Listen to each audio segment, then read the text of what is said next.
What's going on, guys? Tyson Fury gonna get in the ring. Dude, I know they're saying it's his final fight. I don't know if I believe that. I don't know if I believe it or not. Right now, this David Adelaide fight, holy hell, is this a bad fight?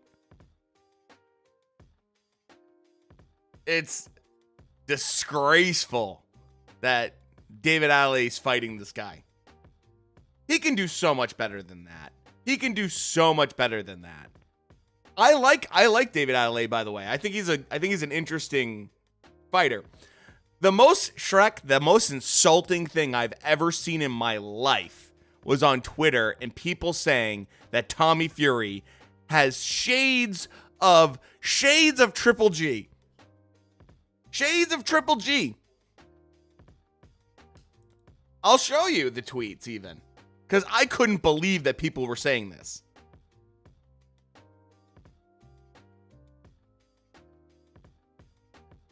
It's just like, you gotta be kidding me. There's no way. Yeah, if I stream the fight, I get absolutely banned. Look at that. Who the hell does, like, I don't know what you're smoking to think that. That's craziness. Wizard, what's going on, man?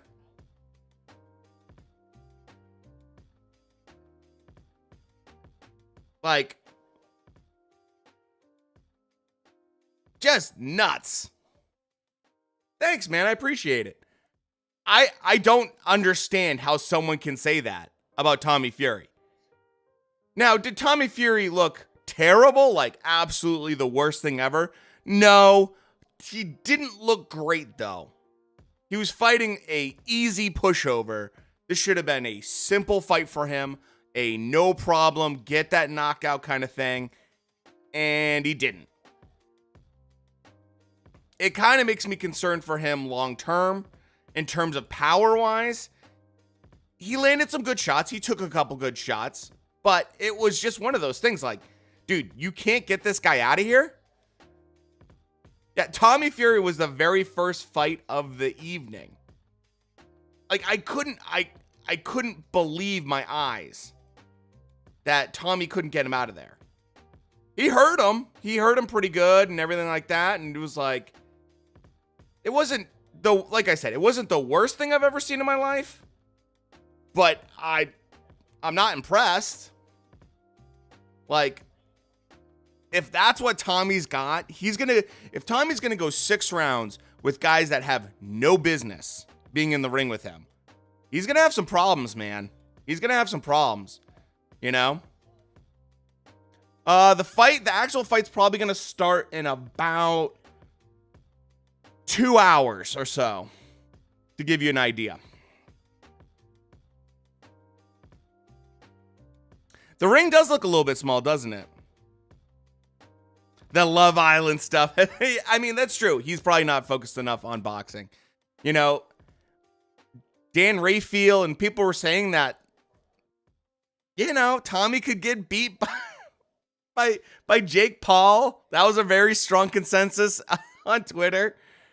You know, it's one of the reasons I always try to listen more to the ESPN commentary compared to like the British commentary, purely just because the British commentary can be extremely biased. And don't get me wrong, like the ESPN commentary is pretty damn biased, but at least they were like, he might have some problems with Jake Paul. You know, like they're a little bit less. They tone it down just a touch. I'm thinking Fury by stoppage in the 9th round.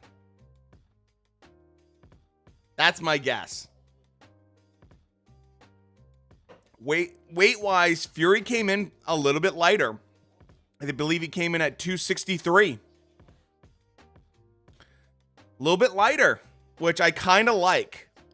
He didn't, like, body-wise, he didn't look amazing, but weight-wise, pretty solid. Dude, White is probably one of the most, Underrated, I guess you could say. I mean, granted, a lot of people have him in the top 5 heavyweights out right now. But I would just say the amount of disrespect for White is insane for this fight. The fact that people are like, he has no chance. There's no chance whatsoever. And I'm just like, what are you talking about? Otto Wallin opened up a massive cut on Tyson Fury. Otto Wallin opened up a massive cut on Tyson Fury. Anything can happen, man. Anything can happen. And Dillian White, with that style, is going to get hit. Absolutely, he's going to get hit. That's just the way he fights. But he absolutely loves to get in there and bang. His lead left hook is the best lead left hook I've seen since probably Tommy Morrison. I mean, it's gorgeous. It really is. It's so much power. So much power, man. Oh, dude, True Geordie's... I like him. Like, he's an interesting guy. He's a good commentator. He's a casual, but he's pretty solid overall in terms of entertainment. He's a little bit high on his horses when it comes to talking about boxing. I mean, mind you, True Geordie gave zero respect to Usyk. And even though I had Anthony Joshua like predicted to win by decision, I was still aware that Usyk could outbox him. It's possible, and he did. White's one of those guys too that I feel like Tyson Fury might struggle with in this sense. Fury likes to grab him and lean on him. You know? He predicted Usyk win? Really? I thought he had AJ. He's a huge AJ fanboy.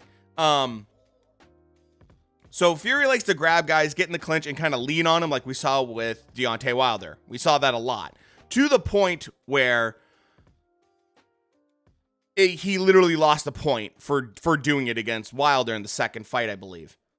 So he likes to kind of muscle and use his size. The problem is, Dillian White is a really strong guy. Like, physically, he's a different class compared to someone like Deontay Wilder. Deontay Wilder is an amazing puncher and has a great right hand.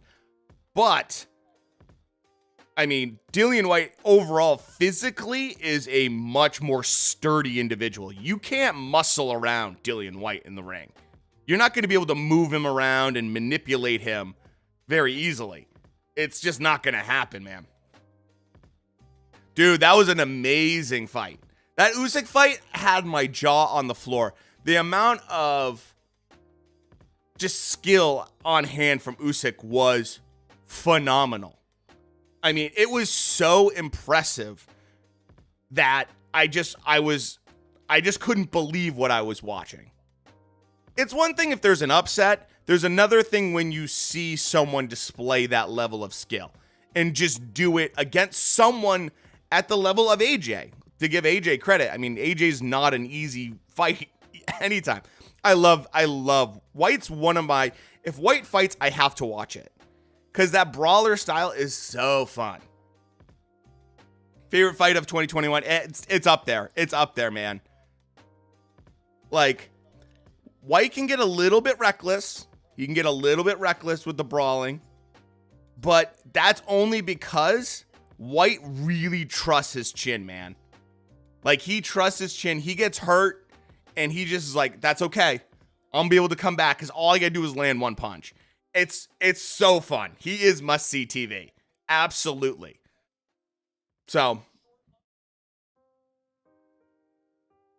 this fight right now, David Adelaide's easily landing. His opponent has landed 11 punches. This is a ridiculously bad matchup. David Adelaide's opponent makes me look like I have the body of Tommy Fury. It's not good.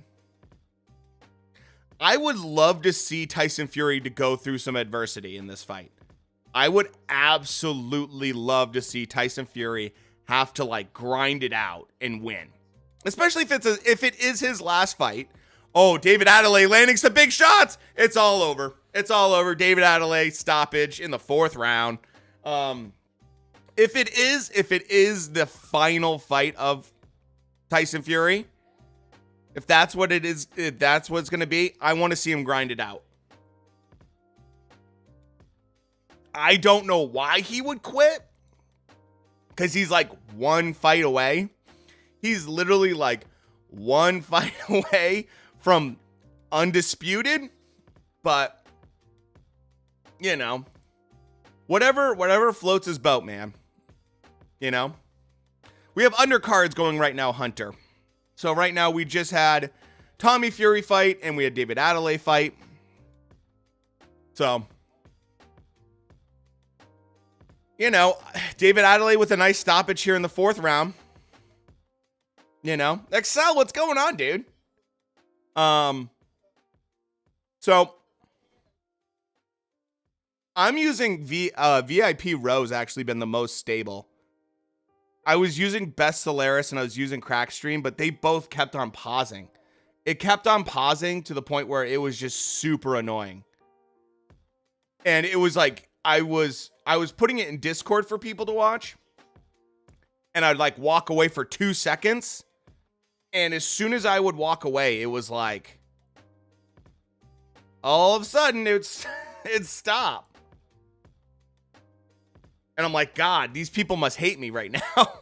Oh, Joseph Parker in the house in the corner of David Adelaide. Dude, VIP Row is like my go-to. When things need to be like super stable, I go to VIP. It's true, no one goes to it. When I need stability, VIP is my go-to.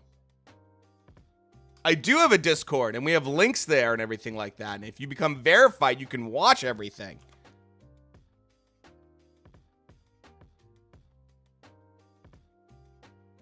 So, David Adelaide. I will say this about David Adelaide. Looking at him physically, he looks bigger. He looks more built. When he was younger, he was a little bit more of a string bean, a little bit more lean. He's looking fairly fit, dude. He's looking like he's built up, bulked up in a good way. He's a little bit robotic. But he's good. He's a good fighter. Red and silver tonight. Dude, I'm so excited to see that fight. This is one of those fights like you just cannot. It's supposed to be this summer. Usyk I believe he got the pardon to not be in Ukraine right now. Loma was going to also get pardoned to do that as well, but Loma decided to stay instead. He was gonna fight Kambosos. That was in the works big time. But Loma wants to be in Ukraine right now, understandably. So we got the summer coming up right here with AJ and Usyk. Yeah, July 20th. Or 20 something, yeah. I'm excited for that fight. I'm mostly excited because AJ's now changed trainers. I want to see what Usyk can do again, because if Usyk does what he did the first time, dude, I mean, Usyk's already a Hall of Famer.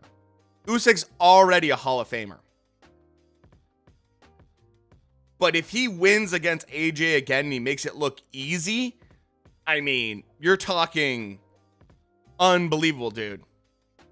407, what's going on, dude? Yes, it's in the UK, so it's super early. UFC card is terrible tonight. I'm sorry to hear that, Minnie. I took a peek at it, and I was like, I could do a really long stream and do both boxing and that, but nah. Imagine the support. Yeah, there's going to be behind Usyk. Usyk has now become a huge fan favorite in a lot of ways, man. I don't think AJ can change enough. I agree with that. said at the last fight he doesn't have enough time to change his whole new style. The big thing with AJ, he doesn't have to change his style.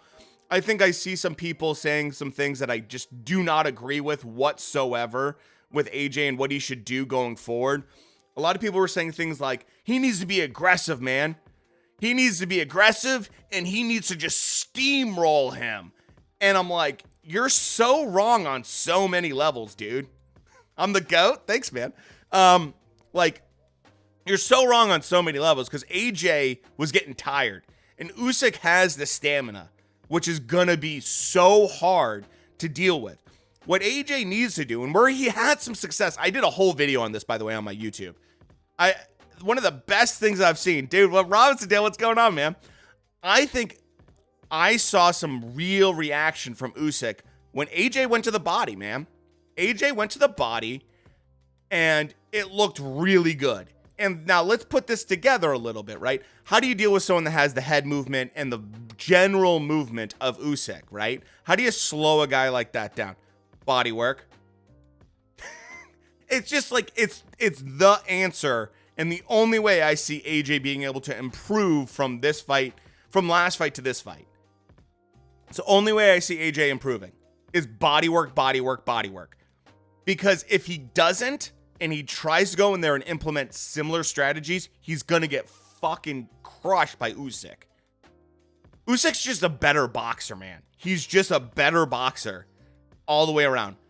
You can't steamroll him because we saw that Derek Chisora tried to steamroll him. And yeah, he had some success. He had a little bit of success. But at the same time, we saw what happens after he kind of weathers the storm a little bit and you slow down, right? Yeah, same thing with Wilder when Wilder was going to the body with Fury, I was like, holy cow, this is going to be fun. Even in the third fight, Wilder was going to the body, and I'm like, oh, this is good. Like, you could tell Fury did not like it whatsoever. Wilder, though, sadly, gas tank just gave out, man. I was so disappointed in that because I thought Wilder had him. I thought Wilder was, like, legit going to finish him at that point when he was landing to the body. But Fury's a tough SOB. I can't see AJ winning, but I mean, crazier things have happened. Crazier things have happened. I don't see AJ winning. But if I was training AJ in some, like, you know, in some kind of world, it would be legit. This is what you need to do. Aggression, pressure is all got to be there. I would say AJ's probably, people are saying AJ needs to bulk up. He needs to get back up to that like 260 mark and try to steamroll Usyk. And I'm like, you just hate AJ, don't you, man? Like, you just hate AJ. You don't want him to win, do you? Because if he gets heavier and he tries to steamroll it, like, it's not gonna work. Dillian's gonna win this fight, dude. I will say this. People disrespecting Dillian White, it's crazy, man. The amount of disrespect for Dillian White is nuts. You would think, it's so funny. When they had Fury versus Otto Wallin, I remember they were talking about Otto Wallin in the WBO is ranked number 4, blah, blah, blah, blah, blah, blah. And it's just like, okay. Everyone knew that Fury should easily win that fight. Obviously, things went off the rails a little bit once the cut happened. But people were like, oh my gosh, I can't believe this is happening. And it's like, yeah, Fury sometimes fights to the level of his opponent a little bit. He's not the sharpest guy all the time, right? And now we're going against Dillian White, and instead of people being like, oh yeah, Dillian White has a good chance because, you know, he's a top 5 heavyweight in the world. He has an amazing left hook. He's a really sturdy, strong guy. Instead of that, we get like, oh no, Tyson Fury's just going to outbox him. And I'm just like, you gave more, like the media's giving more credit and more chance for Otto Wallin than they do against fucking Dillian White. It's ridiculous. Dillian White's a bad man. He's a bad man. And I love that he comes out to that Jaws music. It's really cool when he comes out to that Jaws music. Fury not retiring. See, Miller City, I agree. I don't think he's going to actually retire. I think he's saying that. I'm sure he's going to take some time off. But something to me doesn't click with this whole like narrative that you're going to retire. We have AJ and Usyk having their rematch in like July, right? Why would you retire when you could have just a 2-fight deal with Usyk? Yeah, you're not going to be able to avoid all the punches coming out of White, that's for sure. But you know what I mean? It's just like, why not do a 2-fight deal with Usyk? Make stupid money. Stupid money if Fury, obviously he has to get past White. I'm not looking past that. But, if he wins, there is a huge amount of money sitting there for undisputed champion. Undisputed. All the belts on the table. We haven't had someone like that since Lennox Lewis, I believe. Or no, Klitschko. Was it Klitschko? I don't know. Doesn't matter. We haven't had someone have all the belts in the heavyweight division in a long time. He's this close. Why would you retire? That said, maybe there's some things going on with Fury that we don't know. Maybe Fury's just like, I'm tired of the camps. I'm tired of boxing.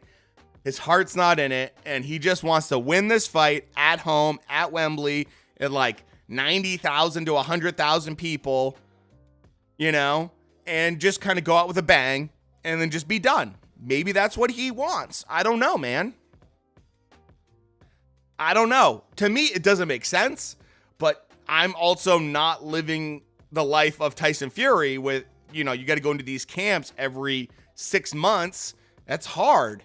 He has like 5 kids. He probably wants to retire soon. He also probably has taken some serious shots. I do wonder if there's been like a slight difference in terms of he can tell after some of those shots he's taken from Deontay Wilder. He's like, I don't want to have my brain turn into Swiss cheese just because I want to be a heavyweight boxer. You know what I mean? Like, I do wonder that a little bit. He's taken some big shots.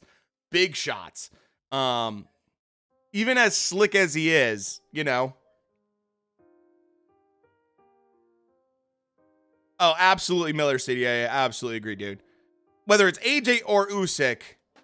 Now, the problem is if AJ wins against Usyk, I have a feeling they're going to have a third fight kind of deal. They're going to make the third fight kind of deal, which makes sense because the money would be stupid for that fight. But I definitely want to see what's going on, man. That Muhammad Ali effect, dude. Go listen to James Toney is a great example. Go listen to him talk. Go find some videos of James Toney talking recently and listen to him. He sounds so punch drunk. It's scary, man. And mind you, James Toney also had really good defense. Would you keep punishing? That's a great point, 407. It gets to a point, right? Like, if I had $100 million, would I continue boxing? That's a really good one, man. Joe Frazier, too. Joe Frazier, that was super sad. But we've seen this so many times with boxers, man. When they get older, it's just... By the way, did anyone else see Mike Tyson? Mike Tyson just got in a fight. Speaking of boxers, a little bit older. Everyone else see Mike Tyson beat the living shit out of that guy on a plane? At first, I thought it was just Mike being Mike when he beat the shit out of that guy. And then I watched the full video that came out about it. And dude, Mike was justified kicking that guy's ass. Granted, you shouldn't resort to violence. But I'm not surprised. Dude, Joe Frazier, I love Joe Frazier. He was quite the punching bag. And the thing with Joe Frazier is he fought just unbelievable, man.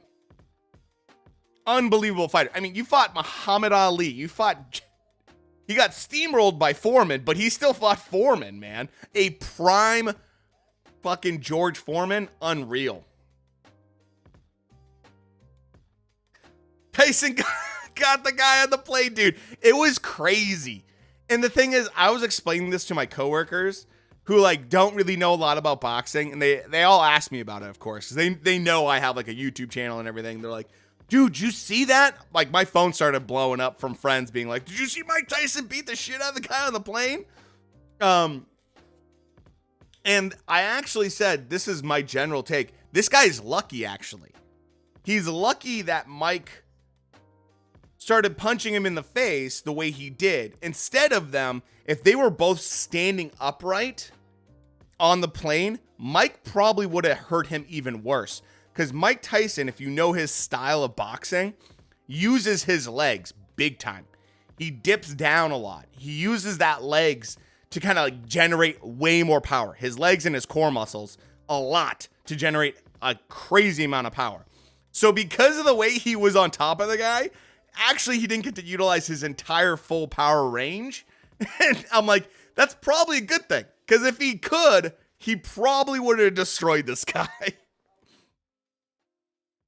I mean, Mike, poor Mike though. I do kind of feel bad for Mike Tyson because he's now going to get dragged and, you know, all that stuff. So Low, by the way, Low and Ball, this is a pretty decent little fight right here. Did Tommy Fury win? He did win. He won by unanimous decision. Not a pretty fight. Not a pretty fight. Low. Oh, Low's hurt. Ball's coming in. This is a great fight right now. Oh, Low's hurt. Ball's going after him. Low was looking really solid in the first round. Ball landed a really nice right hand, though. I've seen Low. Oh, another big right hand. Dude, I think Low's hurt.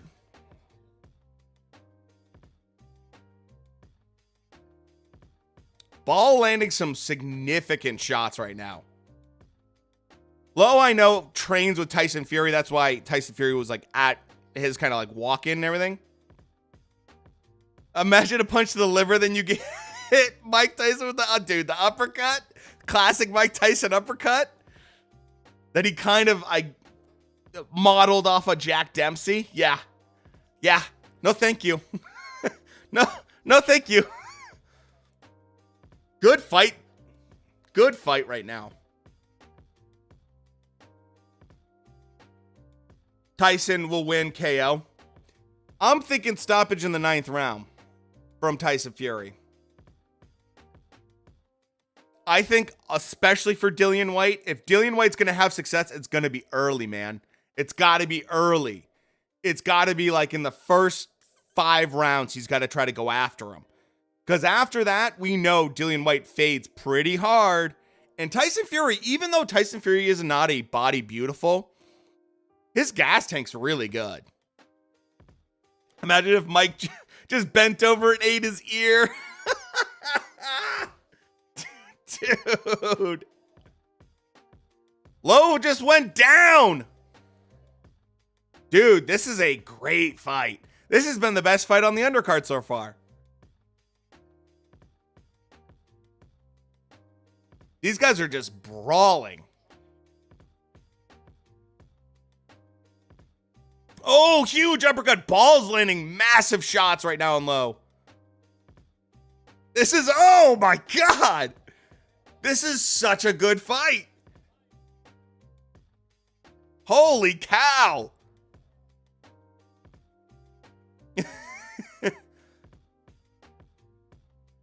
I know. How did he make him bloody in 2 seconds of being in bad position? I know, man. I know. That's Mike Tyson for you. And Mike has so much going on right now that's positive in his life. It kind of bummed me out. Kind of bummed me out. Oh my goodness.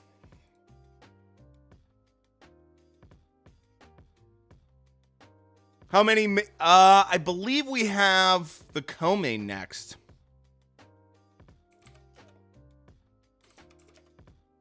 I believe we do. We've already had 2 fights. This is the 3rd fight.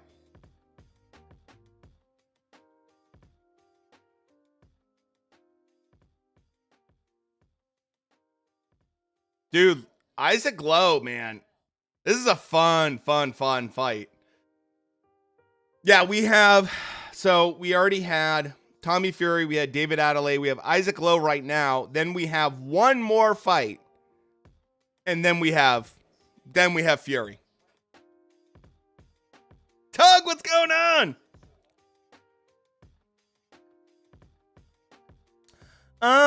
The Tommy Fury one was not very good. The David Adelaide one was not very good.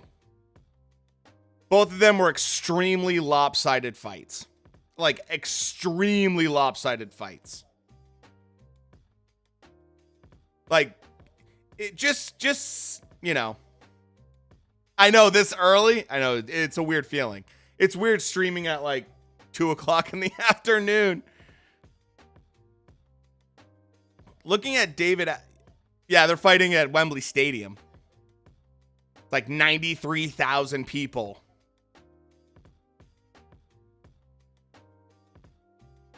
Think Mayweather style is best for a boxer's health? Beer check. Got Maximus Colossus again. I do think that, broke. Defensive fighters, definitely, in terms of long-term health, absolutely. Is it the most interesting style? Someone like a Shakur Stevenson, right? Shakur Stevenson does not get hit very much. Generally speaking, he is defensively extremely sound. And because of that, it means you can have a longer career.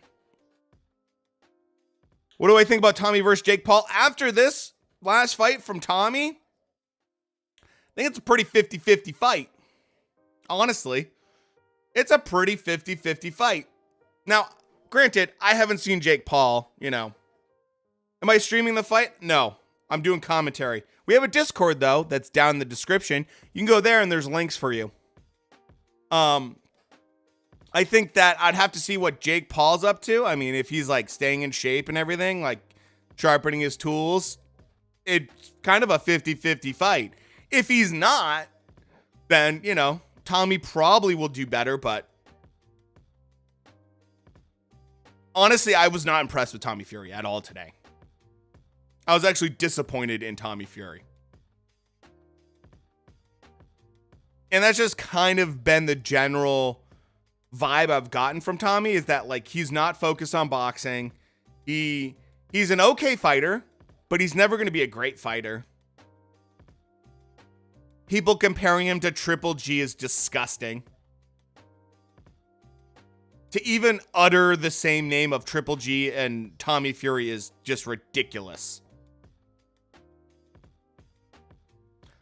Oh, there we go. Stream the fight. Stream the fight. No.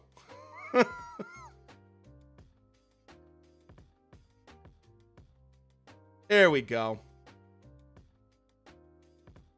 Bye-bye. Has Ricky Hatton's son fighting? He's not fighting on this card. He did have a fight, I think, like a couple weeks ago.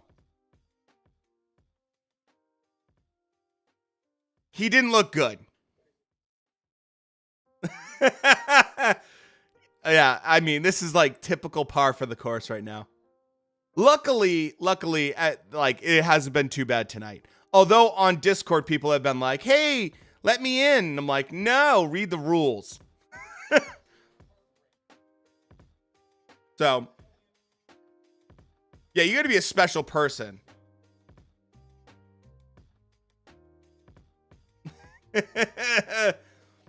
He's a special person, man. Bro Glove, I've seen that. I was like, how dare you do that? He's a legend and still fighting at 40.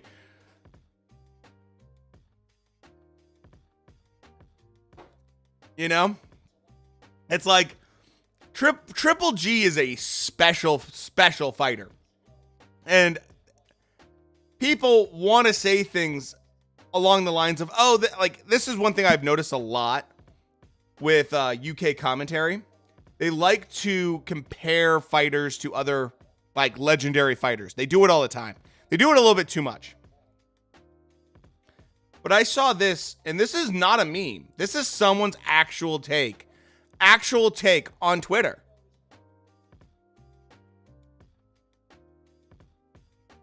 And I'm just like dumbfounded, man. But yeah, it's really common, especially UK commentary, to have them compare a fighter that is not at the same level as a legendary fighter. And they're like, oh yeah, he's just like such and such. And it's like, no, he's not. They're not even on the same, they're not even on the same planet, let alone, you know. Dude, this ball and low fight is a phenomenal bash. This fight's the next Hagler Hearn. Exactly. Exactly. Style, but no talent. Yeah. This is a fun fight right now. Oh, Tug, we got a ton, dude. Bet we got a ton of space. Ton of space. In the Discord. That's the best part about the verified Discord, man. It's made my life so much easier. But yeah, I don't understand people trying to talk about someone like Tommy Fury in the same breath as Triple G. Triple G knocks people out. Tommy Fury can't knock out anyone almost. Twitch streamer that was saying that Mike Tyson was the best fighter of all time. Oh, God. Ooh, yeah, Crawford Spence should happen. It should happen. Is it going to happen? I don't know. It's up to Crawford at this point. They got to get the deal done. They got to get it done. There's no question. It's got to happen. People really like Mike Tyson, and there's a real like passion for Mike Tyson. In a way that's so unique because Mike's not just a boxer. He's like an American pop culture icon. And so because of that, especially for like, you know, millennial generation, you know, X and stuff like that, for us especially, we grew up with Mike Tyson fighting when we were like, you know, kids as well as teenagers. So I think that that's a reason why you get a lot of people that put Mike Tyson so high up on the list of best heavyweights of all time. Sadly, these people just have never taken the time to go watch Ali or Foreman, or they've never taken the time to watch Joe Louis, or they've never taken the time to watch like really classic legendary boxers. And because of that, they have like kind of these like very tinted viewpoint of Mike Tyson. Don't get me wrong, Mike Tyson, he's pretty darn close to like top 10. But I would not say he's the greatest of all time as a heavyweight. No, he's not. He's a phenomenal fighter. And the thing that's sad about Mike is that he could have been probably one of the top 5 heavyweights of all time if he just didn't go off the rails so hard after Cus D'Amato's death. Like, if he was dedicated the way he was when he first started, mind you, Mike Tyson had like 16 fights in the first year of turning pro. 16 fights in the first year of turning pro. Like, he had a insane work ethic. If he had continued with that, who knows what he could have been, man.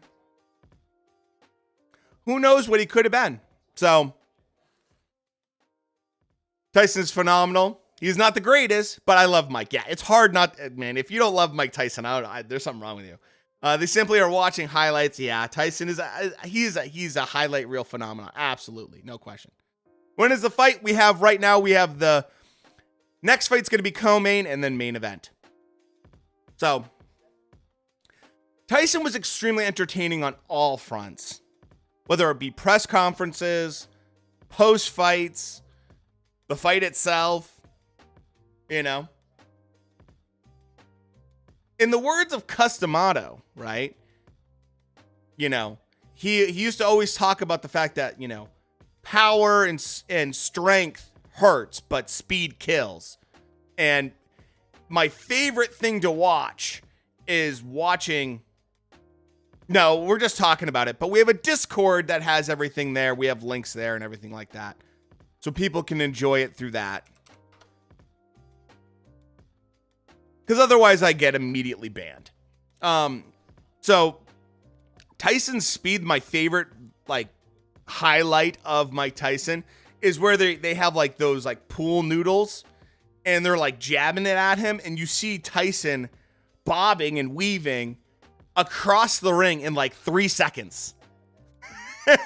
And like you see him go from one end of the ring to the other in no time, and the speed is insane.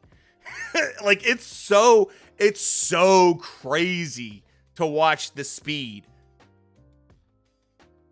He's an open book. Mike Tyson has really allowed himself to be like very open about stuff, and he doesn't bullshit anything. Partying for 2 weeks, training for 2 weeks, and KO in the first. Yeah, basically.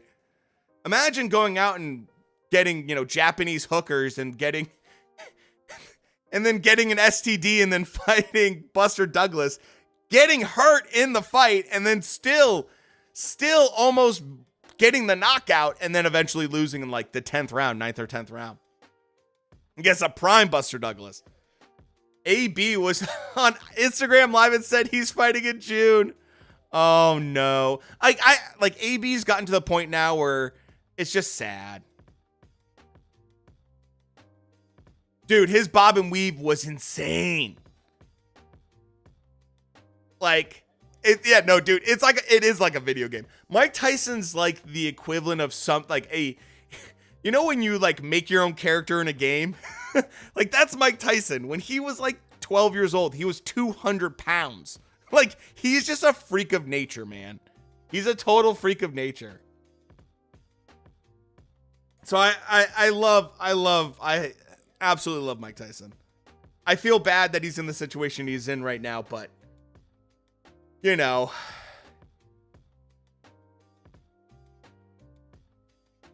dude, Buster Douglas had an amazing fight. And the thing that's crazy is that he fell off the rails so hard that he's become almost a meme, in the sense of he had that fight against Mike Tyson. He let himself go. He came back to fight Holyfield, and Holyfield kicked the shit out of him. Holyfield kicked the crap out of Buster Douglas. Buster Douglas had video games made after him and everything else. Man, this is a fantastic clash right now with Low and Ball. Very entertaining fight. Featherweight fight, guys with unbelievable gas tanks. I mean, to fight at this level is insane.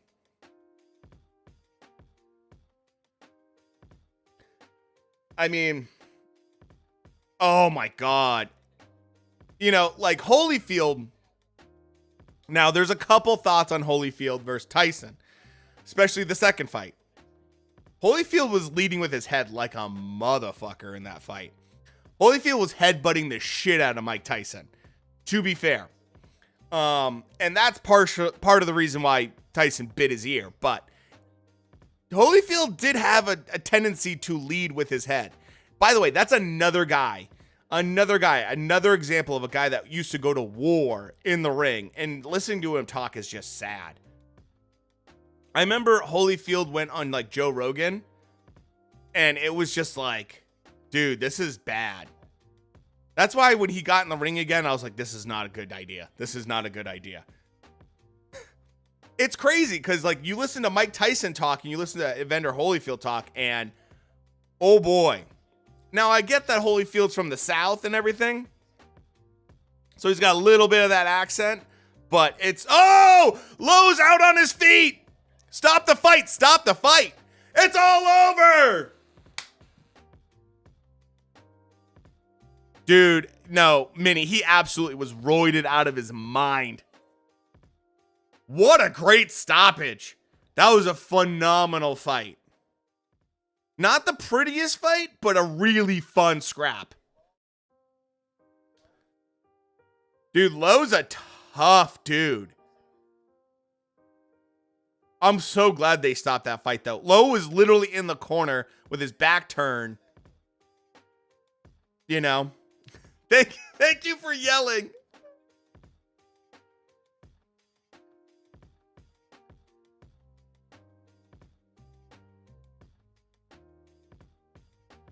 Great fight.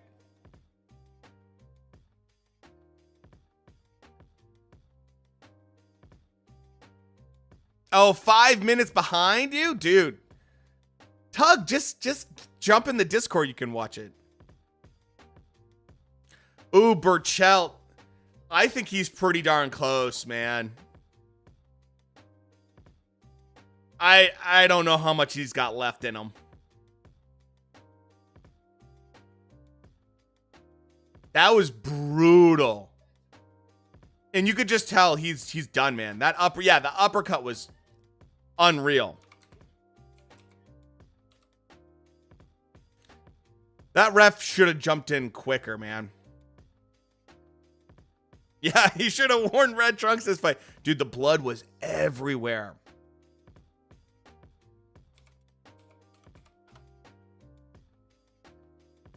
I really respect Ball for the fact that he was so mindful of not punching him improperly.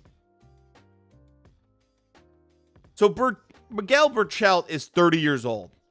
So it's hard to tell him to hang it up.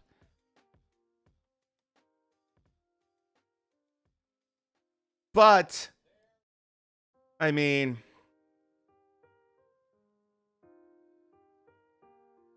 oh, Tug, yeah, absolutely, man. You can either hit me up on Discord, you can hit me up on, obviously through whispers and stuff like that. Great fight.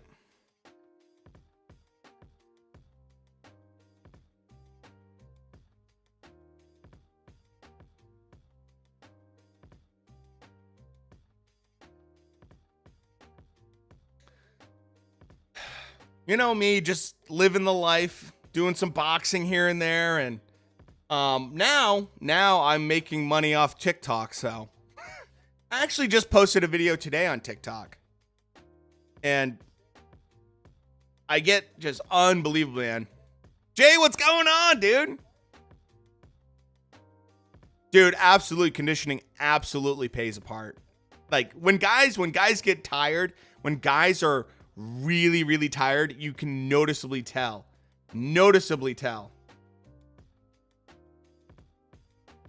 So,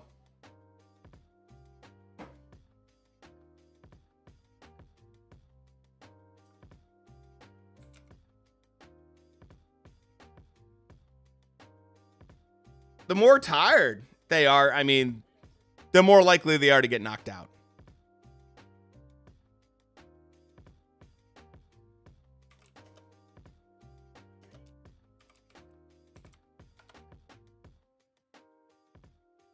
So yeah, if you don't follow my my Kodiak Outdoors on TikTok, you should. If you like mountain man history, right up your alley.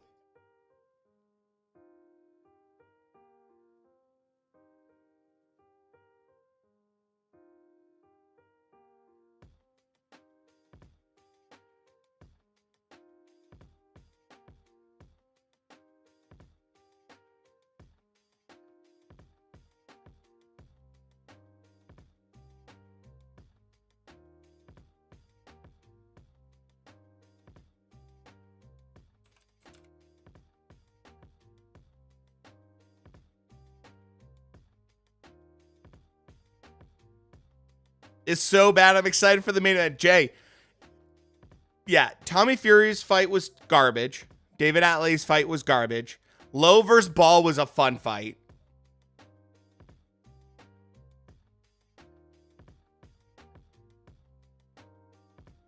That was a fun fight. How do I watch on Discord? You got to use the links that we have. Because otherwise you got to be verified. And there's a way to get verified, and we have a whole section literally saying how to become verified. You know? But honestly, the only thing people are watching in Discord that are verified are literally the same things that are the same links that I literally have right above the verified live stream. So there's nothing special there. You're not missing anything. It's literally the exact same links. And as long as you have a decent, you know, web browser that has a decent like ad blocker,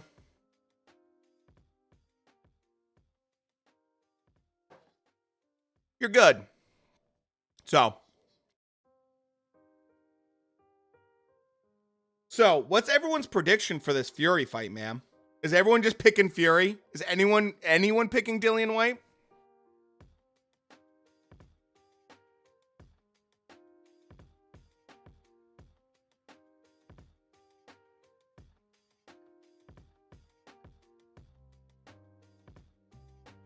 Fury late stoppage.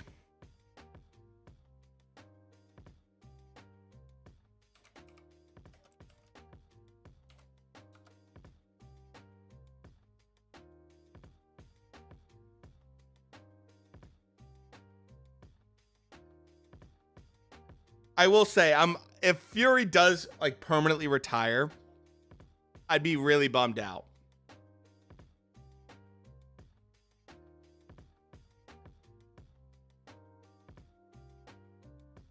Because Fury's such a fun guy, man. Like, he's such a fun guy in the boxing community.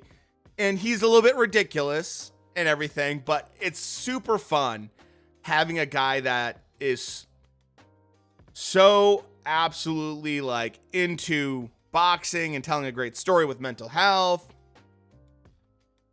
You know?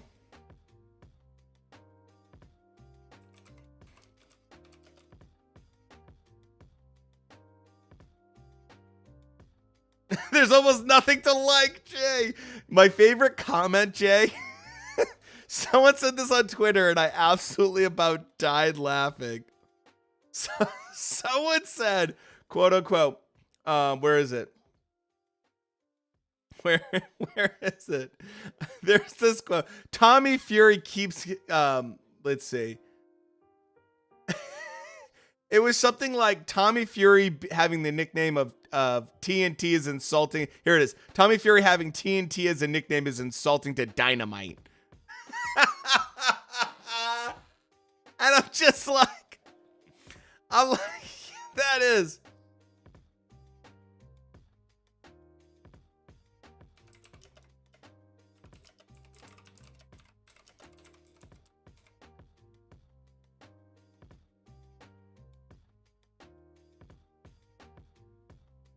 Ortiz, yeah, dude. Right now, it looks like, broke, that Ruiz is going to fight a total, like, Andy Ruiz is I don't know what the hell he's doing, man. I have no idea what's going on. Because 1 minute, he's going to fight Ortiz. The next minute, he's not. And then he's going to fight Ortiz. And then he's not. And then he's going to fight so-and-so. And it's just like, I just want Andy Ruiz to figure out exactly who he's going to fight and just, like, sign contracts.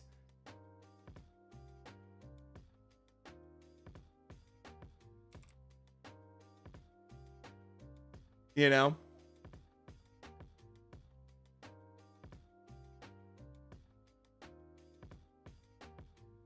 Yeah, he was supposed to fight a kickboxer on Triller. That was the last I heard. And I'm just like, what the fuck are you doing, Andy? Like, Andy Ruiz needs a good get-back fight. Don't get me wrong.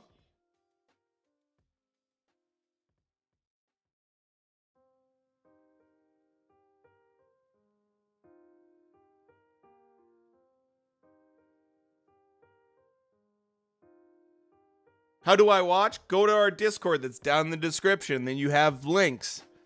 And we have a literal thing that says free fight links. And that's how you can watch. See? We help you out.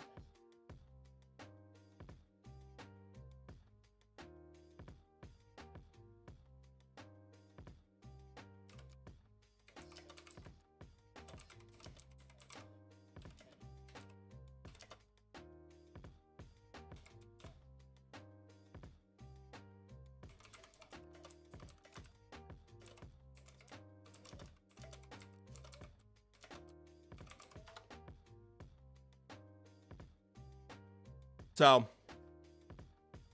Luis Ortiz, who's, you know, was born and raised in 1873. What's the best site? Crack Stream's pretty decent. Six Stream's pretty decent. VIP Row's pretty decent.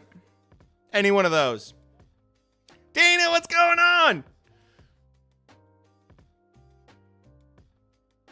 I mean, Ruiz should fight Wilder. Ruiz should get in the mix, man. Because he was a serious top 4, top 5 guy. And now he's like kind of just slid because he's just been so inactive since fighting, you know, Chris Arreola. It's just like, come on, man. Man, they're showing Klitschko right now.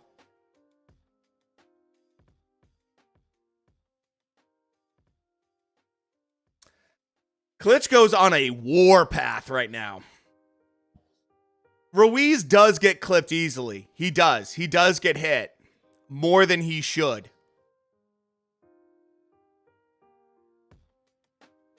For sure. B3, what's going on?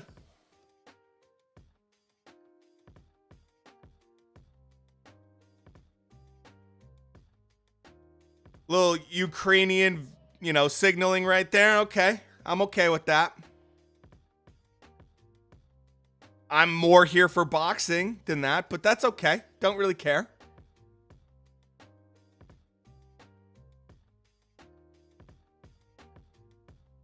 No more kickboxer. Thank God.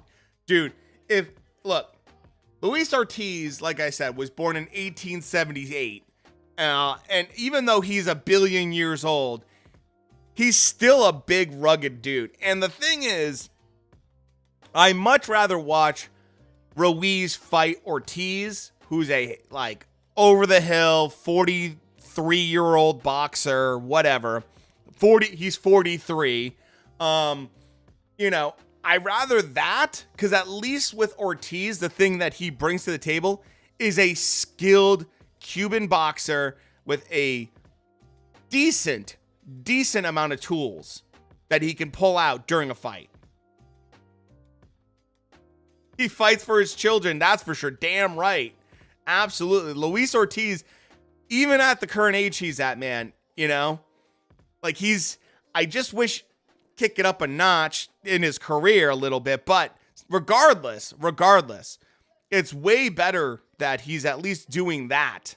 He's, you know, they're doing some nice little highlights here. They're doing a little bit of showing how Tyson Fury avoids left hooks, but I'll be honest, this is not a great analogy because Deontay Wilder's left hand is not the same as Dillian White's at all. Dude, that classic Mexican versus Cuban background, absolutely. Anytime there's a boxer with a Cuban amateur background, they're dangerous. They've been through some shit.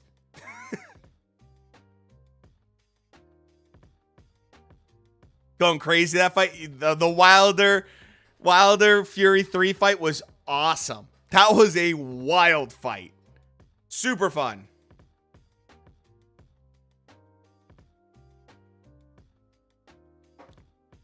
Like I said, Fury's a little bit lighter tonight.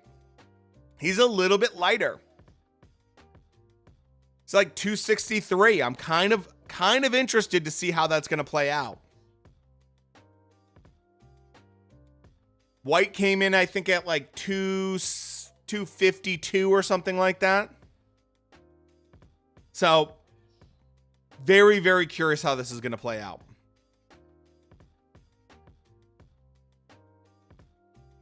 More speed. I'm expecting Fury coming in lighter tells me that he's going to try to box more and move more. That's what I'm generally like getting from that.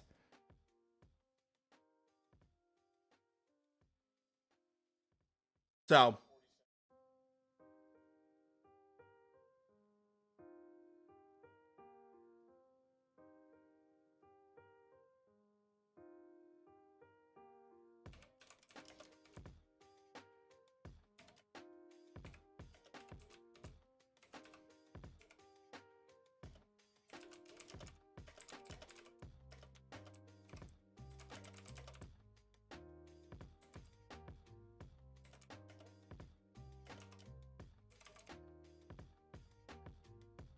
Who I got in this fight?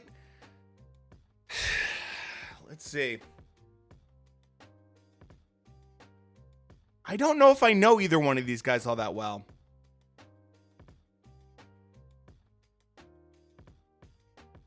Yeah, I don't know either one of these guys all that well.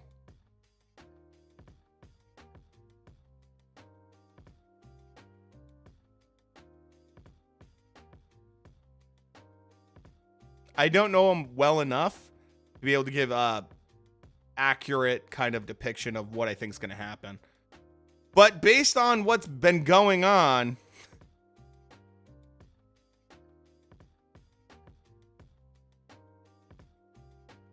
usually it's been a fairly, like, they try to make it so it's kind of lopsided so they can highlight certain fighters. I don't think I'm not super familiar with either one of them. I feel like I've seen at least one of them fight before, but not super into that. I hope White's stamina is better than before. Me too, man. He's going to absolutely need it. Because if he doesn't, yeah, I don't know him super well.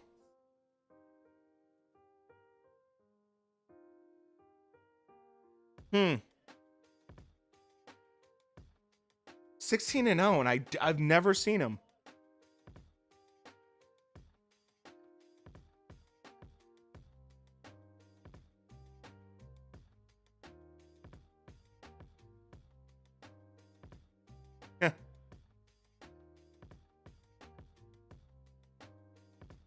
Usman has some trinkets for him. He has a couple trinkets.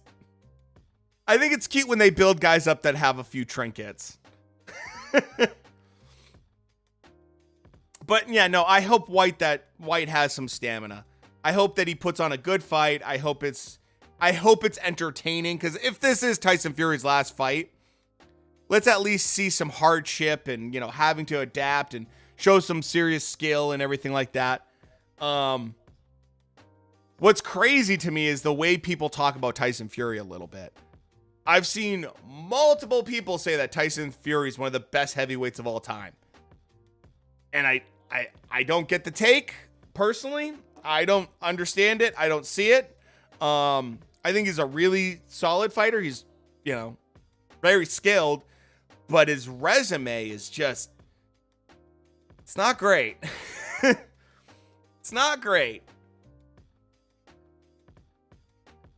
Dillian White certainly adds to it. No, he's not. No. I mean, I don't know if you can even put Tyson Fury in the top 15 of heavyweights of all time, based off that resume. Oh yeah, my stream's working great.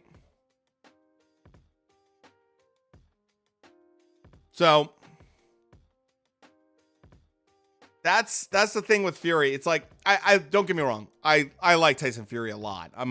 I've been watching his whole comeback and everything for a long time. I'm a huge fan of him.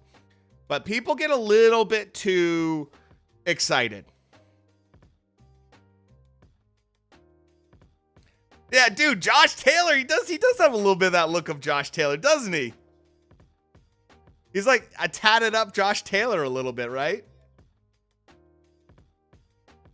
Yeah, Jay. So that's what's been going on, man.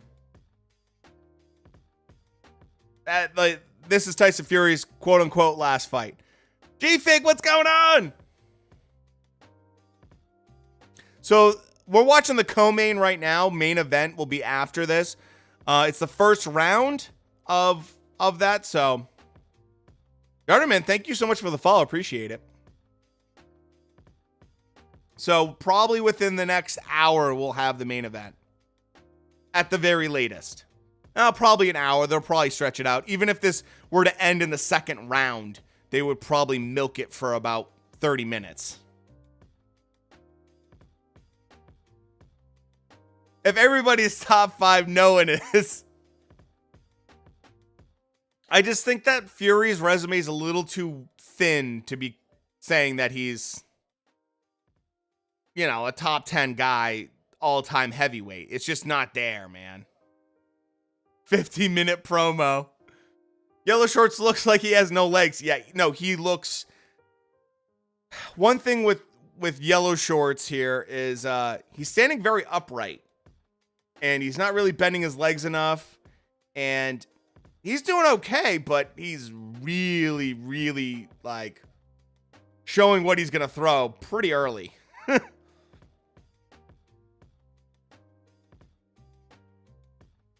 This is a weird co-main. I expected a little bit better co-main. I expected better card in general. I'm kind of disappointed.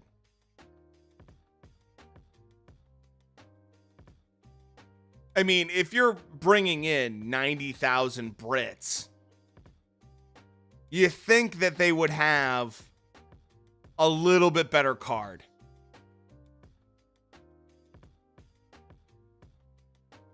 $80,000 people have entered so far in Wembley. They're going to have another 14,000, they said, come in. That's wild. It looks, I'll tell you this right now, if there's 80,000 that have entered, it doesn't look it. There's a lot of empty seats right now. There's a lot of empty space right now.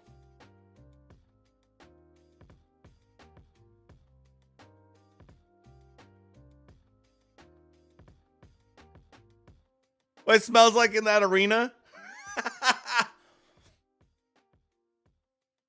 Smells...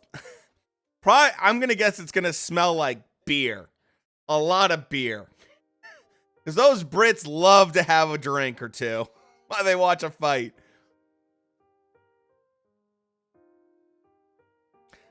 Yeah, Jay, exactly. I 1,000% agree. Maybe they're milking it. I don't know, man. Hot British breath. But Jay, that's exactly my point. Like, look, the Klitschko win was an amazing win. Granted, it's against a 40-year-old Klitschko. 40-year-old Klitschko. Then he beats Wilder 3 times. Good win. Solid win. Wilder's not a pushover, and he's extremely dangerous. People also kind of were like, well, he beat Klitschko and he beat Wilder, and both of those were controversial because he cheated in them, and whatever. And if he beats White, yeah, that's a good little list, but it's not enough.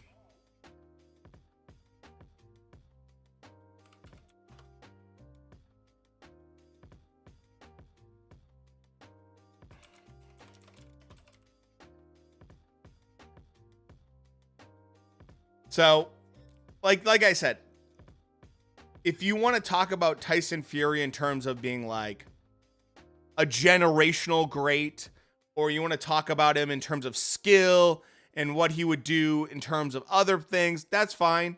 That's okay. I'm okay with that. But when when's the Fury fight? Probably about 45 minutes. We're in the co-main right now. Showed that you can have a good career, earn money, and retire if this is the end. Yeah, no, exactly. I think Fury showed a couple things. The best thing I can say that Fury's done is he shows how he does not lean on his promoters to promote him and sell his fights. Tyson Fury does one thing better than most people in boxing, and that's he doesn't allow other people to try to sell him. He sells himself. And he does that because he's really quick-witted. He's very smart. He's great on the mic, man. And Fury's really good about doing that. He doesn't sit there and watch and wait for Bob Arum or Frank Warren to fucking promote him. He doesn't do that. Tyson Fury's all over social media. He's super smart about that stuff. I don't know if it's just a team that he has or if it's just purely him, but he gives the fans exactly what he wants. When he was out of the ring between, after he had the Otto Von Lean fight, and then they're going into the third fight for Wilder, before that happened, because it was supposed to be him and AJ, there was a huge chunk of time where he wasn't fighting for about a year, but he was still relevant. More than anyone that had taken that amount of time off, he was still relevant because he kept himself relevant. He didn't rely on promoters to do any of that. He did it himself through social media and everything else. It was really well done. So, same people will include that he's the lineal champion. Yeah. To me, that means absolutely. I mean, lineal is one of those titles. It's a trinket. It's a non-physical trinket. That's what it is. It's a non-physical trinket. So, people can get excited about that. I remember when he came back, that's the talk. Oh, he's the lineal champion. And people are like, that's not really a belt or anything. ESPN milked the crap out of that. This fight's turning into an fight. Not super entertaining. When does it start? About 45 minutes, we should have the main event. Right now, we're watching the co-main event. Vaughn, what's going on, man?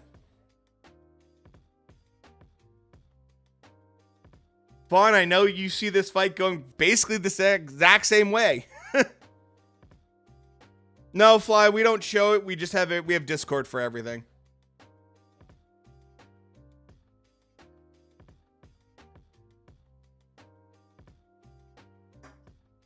So,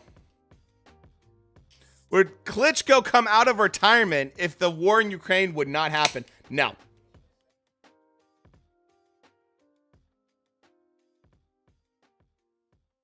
No. He absolutely he's too old. And for his health, I hope he doesn't. Klitschko should stay retired. He had a great career. Oh, yeah, dude, Vaughn, exactly, man. He had a great career. Klitschko should stay retired.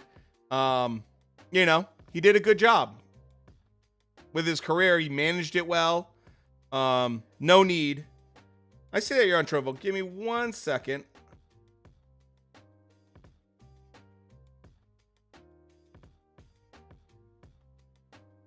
Oscar Valdez versus Shakur Stevenson is a fight that I am super pumped for.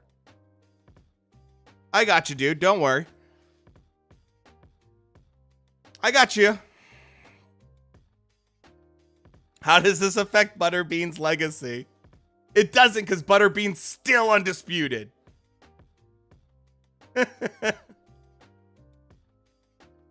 Thanks for the follow. Appreciate that, Fly. So, we have Keyshawn Davis next weekend. Another great prospect. Phenomenal prospect.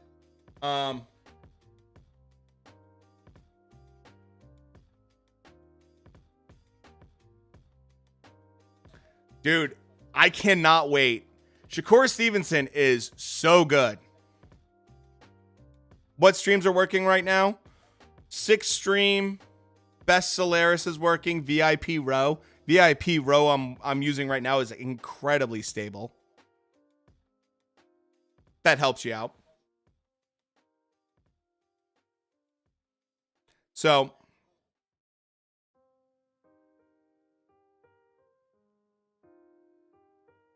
Serrano versus Taylor. Well, I'll be honest with you guys. I want to watch it, but there's a problem. And that is that it's the exact same timing, possibly, from when I'm going to be, it's going to be UK time, which sucks, but I'm also going to be turkey hunting. So, hopefully I absolutely blast a bird in the face of opening day on Wednesday. But if not, I'll be hunting probably in the morning on Saturday.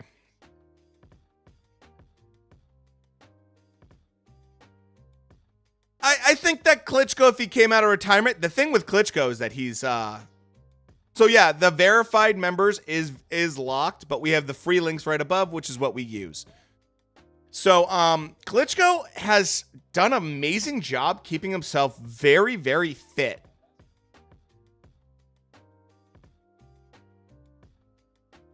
I was using it, but it kept on stalling on me, so I went to VIP row, Brian.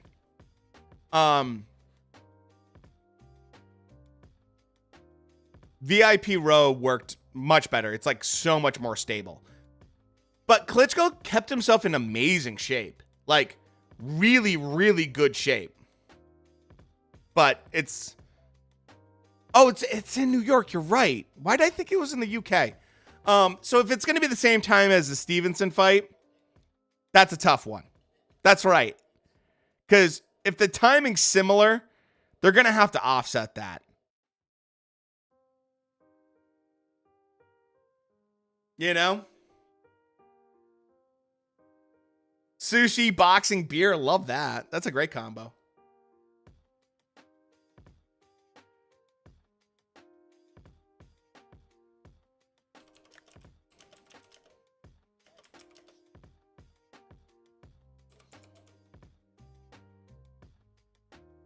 Like, Klitschko's one of the few guys that, like, when I look at him, I'm like, holy crap, dude.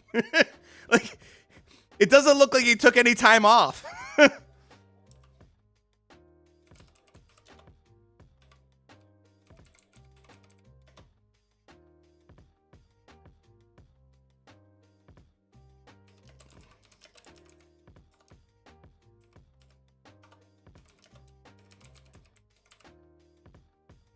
So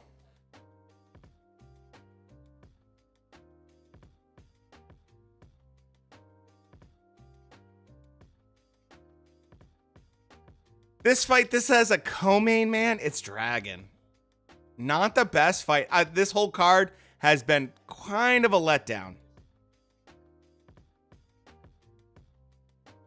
I think that when he retires, if Fury does retire tonight and he's done, I think he'd do a great job as a promoter.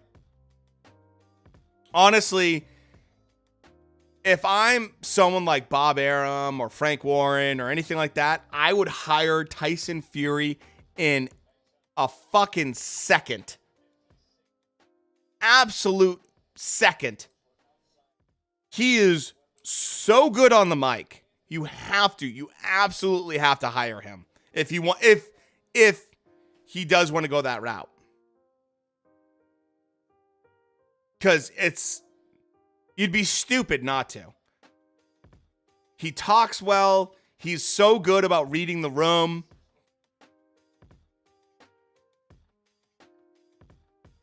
Absolutely. I don't see Fury trying to be like a trainer, though.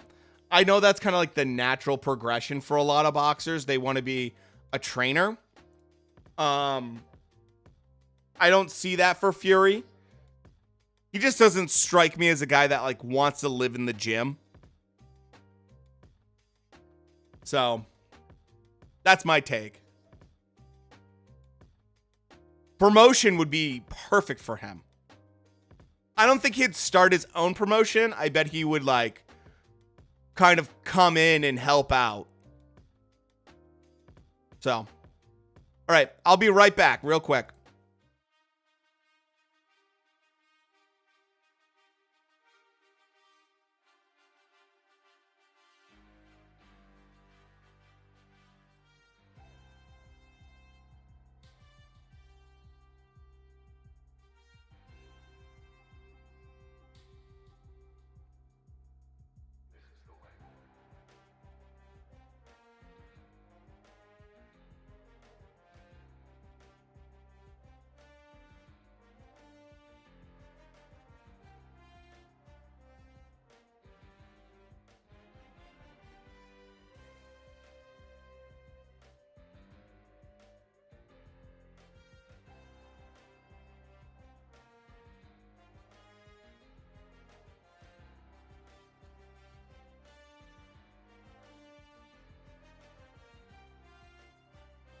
All right.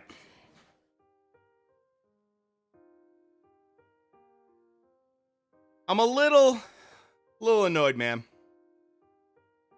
Hey, what's going on, man?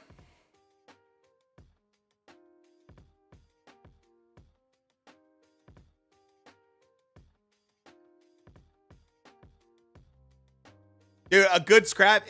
Is it your birthday? That's awesome. What a great, what an awesome time to have your birthday.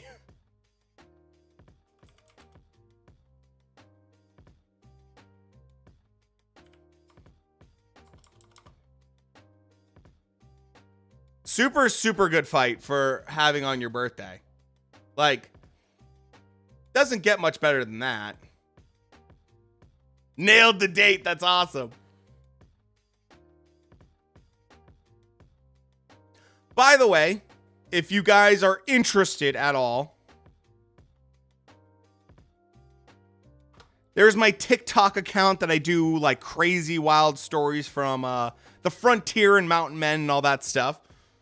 So if you like that kind of stuff, check that out. This fight is so lopsided. I've never had a fight on my birthday, so that's pretty cool. Fury, the thing that's crazy, so every fighter's different before a fight. When they're in the, in their dressing room and everything like that, they're all different. Lennox Lewis talked about taking naps. I don't know how you do that. Tyson Fury looks so relaxed.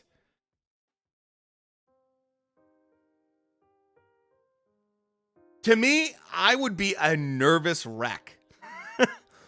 I would be an absolute mess before a fight, sitting in my dressing room.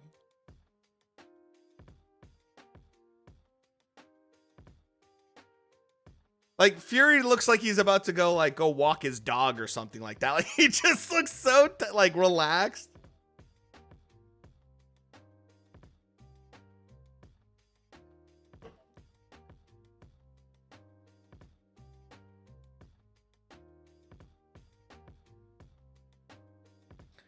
Look, if this is Tyson Fury's last fight, man,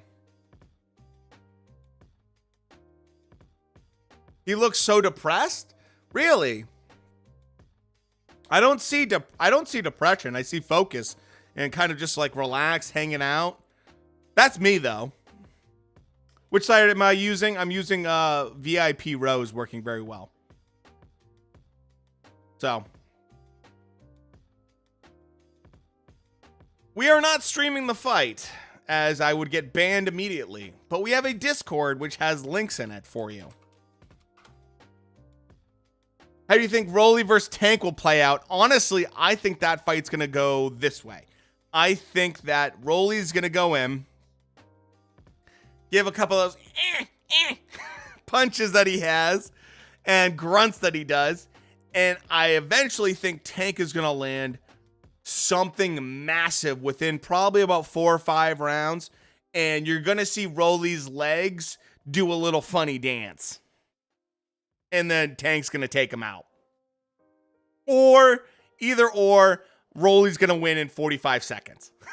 45-second KO.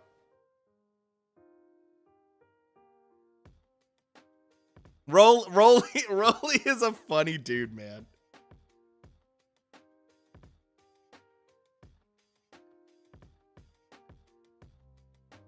Fury's got a little bit of, now that they're showing it side by side, it's weird that they're doing this. You can tell the fight's not very good when they're showing it side by side with Tyson Fury in his actual dressing room. Fury's got a little bit of nervous energy.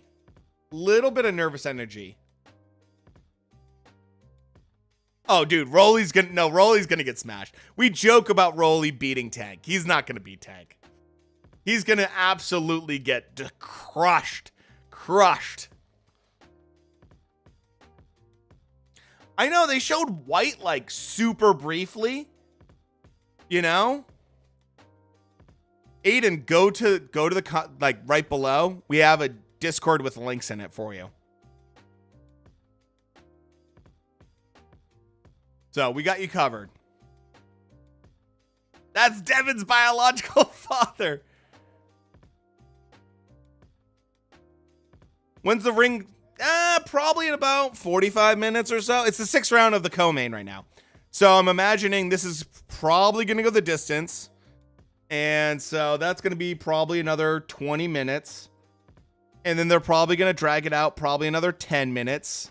Oscar, what's going on? Where have I been? So I'm only doing live streams now on fights, big fights. So I know, man. I know you just want to get to the main event. I hear you on that. Oh, they're showing a little bit more of Dillian White getting his hands wrapped.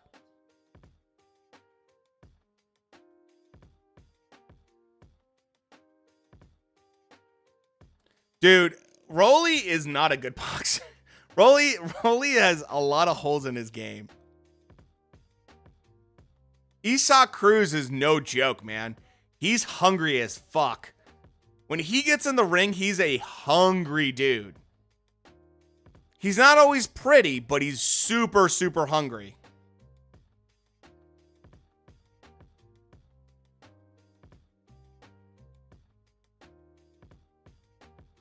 So,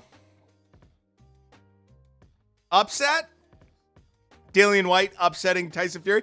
It's possible. It's possible. If Otto Wallin can open a massive cut on Tyson Fury's face, anything can happen. If Cunningham can knock down Tyson Fury, anything can happen, man. You just don't know. Would I put money on it? Probably not. I'd put a little bit of money on White just because the odds are really good for that. But Dillian White, I think is gonna raise hell in the first couple rounds, man. You're in a weird time zone. So, dude, how about this? It's probably gonna be in about 45 minutes. If that gives you a sense of timing. Starting to get goosebumps? Yeah. Rolly by 45 seconds. Nah, 4 seconds. Rolly's going to have the all-time fastest knockout ever against Tank. Oh, God. I love Rolly. What a fun, like, character.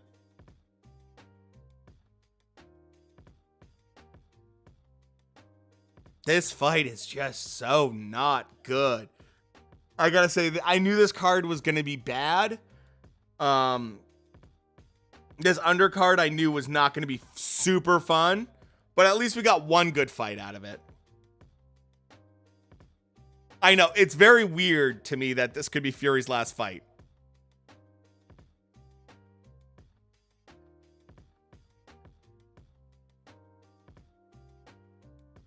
Joe Tessitore was just like, Deontay Wilder was 6'7" and wiry, whereas Dillian White is 6'4" and thick. Like, he was like emphasizing the thickness of Dillian White, which is hilarious. Which is true. I mean, White is a beefy boy.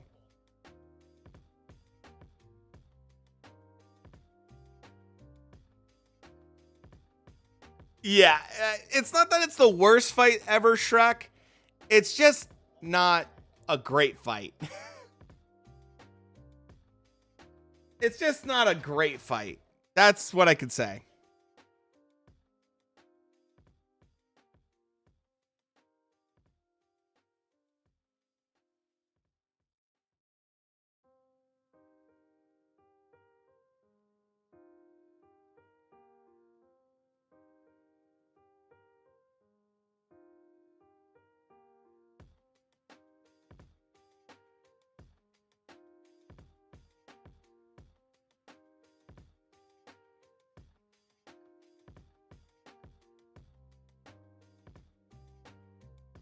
Predictions for Katie Taylor versus Amanda Serrano. Great question. I want Katie Taylor to win by decision. I think her output will lead to that. If if she can be fairly comfortable in the pocket with Amanda Serrano. Katie Taylor versus Amanda Serrano is one of those fights that's like, legit, it's the best fighting the best. And I absolutely love that fight. I think I have so much respect for both those women. I want Katie Taylor to win by unanimous decision. If she can be comfortable in the pocket and be able to move well enough, I think she could do it. Because her output, she has a really good output. She has a good gas tank. But it's going to be a tough fight. It's going to be a really, really, really tough fight against Amanda Serrano, who's a very skilled boxer. I like Fury, all that. Wilder trilogy was, oh, dude, yeah, no, it's great. One thing I don't understand is him not making his kids go to school after the age of 11. I don't know anything about that. Like, bro, maybe it's tradition in the gypsies, but yeah, you're not a gypsy upbringing. Dude, he's the farthest thing from, like, traditional gypsy at this point. You know, I have no idea that anything about, like, his kids not going to school. That's just a weird thing. If that's true, I don't understand why you do that. Wolf, I know it is. It's super boring. Listen to ESPN broke the rules in the Wallin fight by telling Fury's corner, the ref, that the cut was caused by a punch and not, stop the, dude, the doctor, the fact they did not stop that fight with Otto Wallin, Dana, to your point, Dana, that cut on Tyson Fury should have absolutely stopped that fight. Fury couldn't see out of that eye. He admitted he couldn't see out of that eye. There's no question he had a cut on the eyelid and above it. It was horrendous. Horrendous.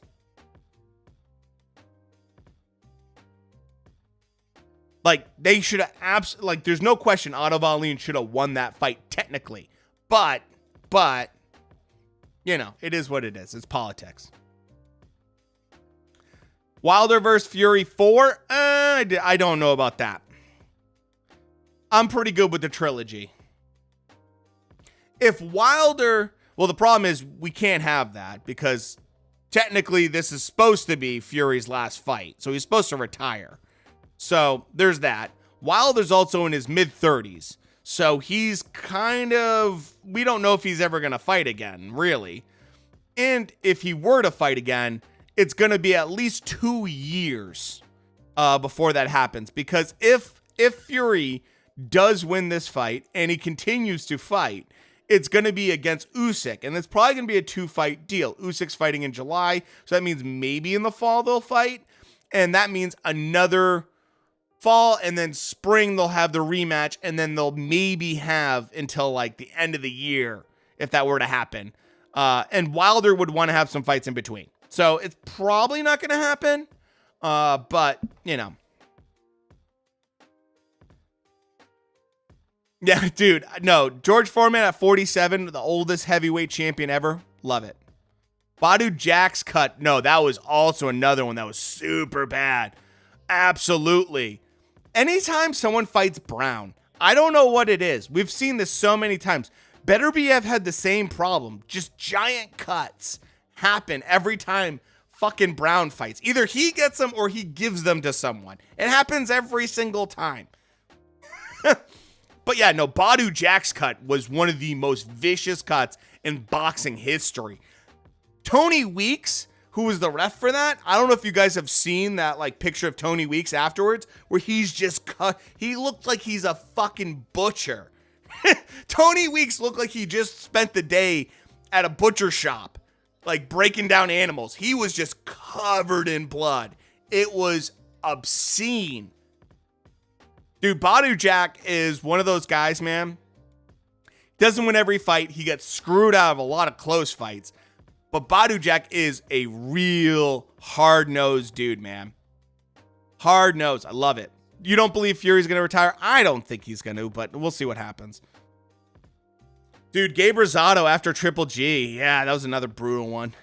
Gabe Rosado's an absolute warrior, man. I don't know if I want to see him in the ring anymore, though. To be honest, just for his health. Just for his health. I know, he's getting old. Badu Jack, man, is just so good.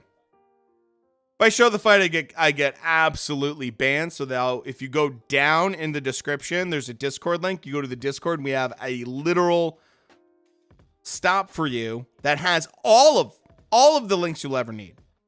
I want to see Fury versus Joshua. Yeah, I mean, if you're a British boxing fan, that fight needs to happen. Like, it needs to happen. But it would be weird because we have to go through Usyk first. It'd be an Usyk matchup. I'm talking as though Tyson Fury is going to win tonight. So, bear with me. If you're a White fan, don't get offended. I'm just saying.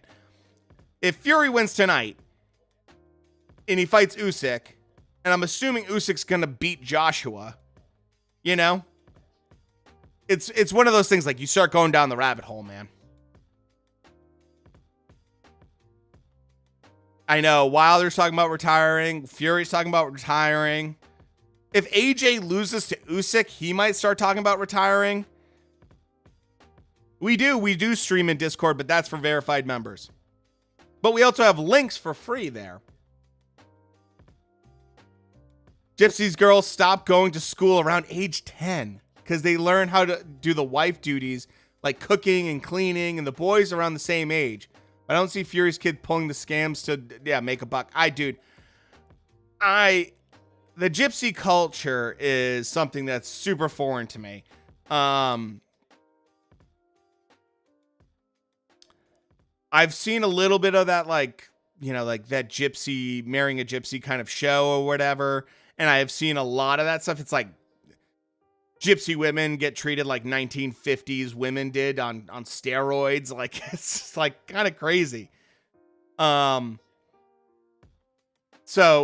I know that they oftentimes don't get proper schooling and stuff. It's just weird, very weird to me. Seen the face of Fury made when Isaac, lost, dude. I didn't see that. I couldn't imagine. That was a great fight though. Wolf, I bet you appreciated that fight. That ball versus low fight was awesome to watch. That was super fun. I feel like as a fight fan, you must have enjoyed that one quite a bit. If Fury does retire after this, that tells me he's following the Mayweather playbook. Retire a few times, come back, claim your bet. Yeah.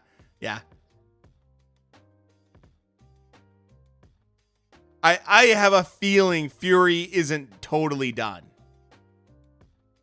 Like, if Fury's for real about to retiring, then he's going to be an end of a very fun era of heavyweights. That's true, Shrek. Can't wait to see. Yeah, dude. Rolly, when he loses to Davis, dude, Tank's going to absolutely spark him out, Jaden. Fury wins tonight. The WBC regular title will be on for dude, yeah. That's true. That's true, Dana. Like, if he wins tonight and then just, like, tosses the belt because he's done, like, it's going to be out there. No. See, Shrek, that's why I've been using VIP Row, man. I was putting it in Discord. It was just a absolute fucking nightmare. Every time I turned around, it was like, in Discord, it was just a mess. It just kept on stopping and glitching and everything. And now VIP Row's been like running absolutely perfect for hours now. It was insane to see how Ball overcame his height and reach, dude. Disadvantage. He boxed really well. It was super fun. It was really, really, really fun. It was bloody. It was everything you want, man. VIP Row is working great for me. I had 6 streams on earlier and it just kept on stopping. Think the Garcia versus Cruz fight will happen? I hope so. When's the Tyson Fury on? That's probably going to be, we're in round 10 of the co-main. Round 10 of the co-main. So probably we're looking at like 20, 30 minutes probably. I know, dude. We talked a little bit about like Tyson getting in a fight on an airplane. And I brought up the point that guy was lucky that Mike Tyson was in that position because he couldn't get leverage with his legs, man. If he could, he would have been absolutely murdering people. Dude, Solaris and 6 streams keep stopping. It like, Drives me nuts. Oh, I'm streaming it.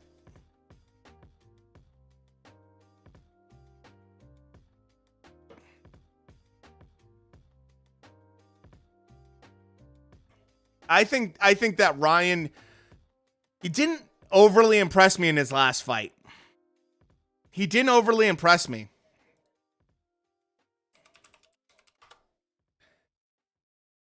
Like, Ryan should have been able to get him out of there. And he didn't. Someone like an Isak Cruz is going to be showing up to throw a billion punches and go to war. So I'm kind of excited for Ryan. Yeah, I mean, that's... Minnie, you're not alone with that sentiment. That's the exact same thing, man.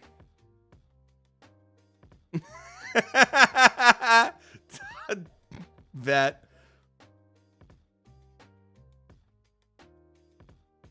Cruz will sleep Ryan. I mean, I'm excited for that. Ryan has the size, but can maintain that? And Cruz had, let's not forget, man. How are you going to do that? How are you going to do that? How are you going to do that? Well, if you're verified, you get to watch it. Otherwise, we have links for you. So, Saucebags, come on, man. It's literally one of the rules for chat.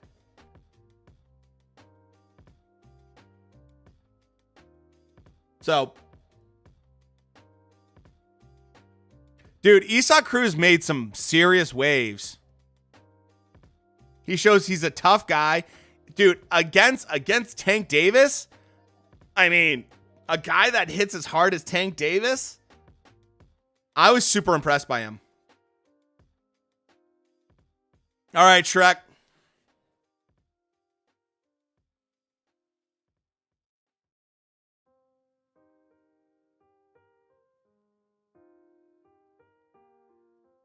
I thought for sure that Tank Davis would go in there and do some serious damage. He'd be all over.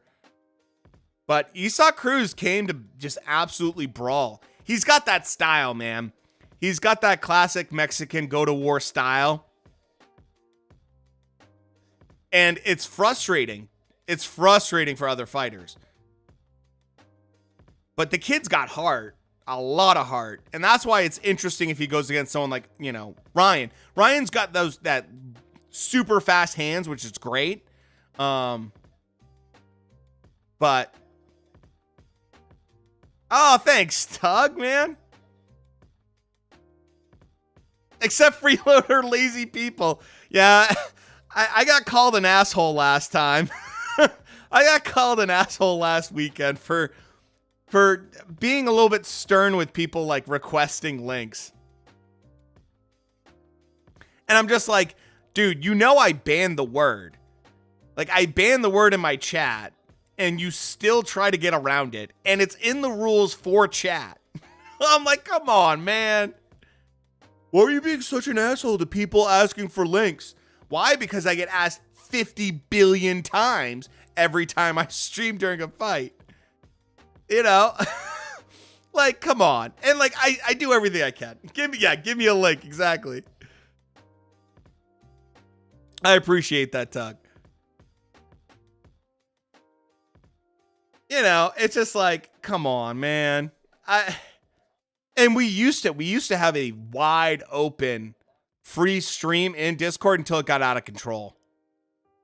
It got so out of control with people like joining the Discord and then jumping in, watching the fight. And then we got like up to like 75 to 80 people. And then that was the maximum for that actual like live stream in Discord. And people were like screaming at me like, oh my God, let me in, all this stuff. Someone start a new, like it just turned into a complete nightmare. So as Minnie knows all too well, I went in Discord and I like deleted or I kicked probably about 2,000 people in one night. And I was just like, we're going to start all over again. Oh, dude, it's so much smoother. It's so much smoother now. It's so much better. I still get asked all the time, like, how to get verified. And there's literally under the welcome channels section, a thing that's called become verified, because people ask me so much every single time, man. It was so bad that, like, I was like, here we go. There's just a section just how to be verified, you know? I mean, yeah, muting, or I mean, it's mostly people on Twitch, which thankfully Twitch has a lot of really great tools for moderating. So that was nice, but even still, people will wait 10 minutes if I put it on like followers only. They'll follow me and have to wait 10 minutes to talk, and then they'll like literally break the rules. It gets crazy. It's mostly, I should say this, it's mostly on big fight nights like Jake Paul fight nights where we get 35,000 people that stop by. Literally 35,000 people. So it's mostly on those nights that it gets out of control more than anything. I find that Tyson Fury fight's not too bad, you know, like most fights aren't too bad. It's just the Jake Paul ones that get really crazy. Jake Paul ones especially get crazy. Tyson Fury, man. 135. And that had that one, that one punch KO. KO'd. Oh, Tio, 2 times, and Tank hurt his hand in that. Yeah. Dude, full of little kids. Absolutely, man. Diego, what's going on, man? Dude, mini. Yeah, it's a lot of little kids. It's crazy. And they're all like just wild. Little gremlins coming into chat. Dude, Fulton's a really solid fighter. And he put up a hell of a fight. He's a problem. He's gonna always be one of those guys that's gonna be a problem for people. You know? Oh God, thanks for the follow. Appreciate it, man.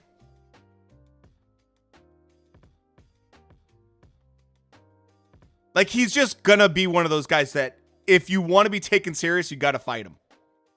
He's a solid fighter. Super well-rounded. Dude, Canelo versus Bivol is a absolute go, from what I can tell. And the thing I like about Papa, thank you so much for the follow, appreciate it. What I like about that fight is that Bivol has not looked as dominating and as scary as he has been over the years. And that's a lot of time off that he's had. He had like 18 months off before he fought Craig Richards, and he didn't look phenomenal in that fight. He looked good at the beginning, then he faded a little bit. And he's just looked a little bit less ideal. And I think for Canelo, it's a good challenge.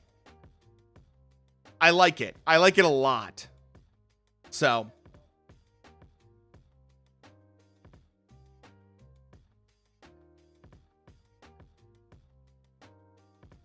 dude, Fulton's a great fighter. He's like one of those, like, Fulton is what I would consider one of those guys that's like a blue collar kind of fighter wolf. You know what I mean? Like the guy that just like picks up his lunch pail and is like, time to go to work, man.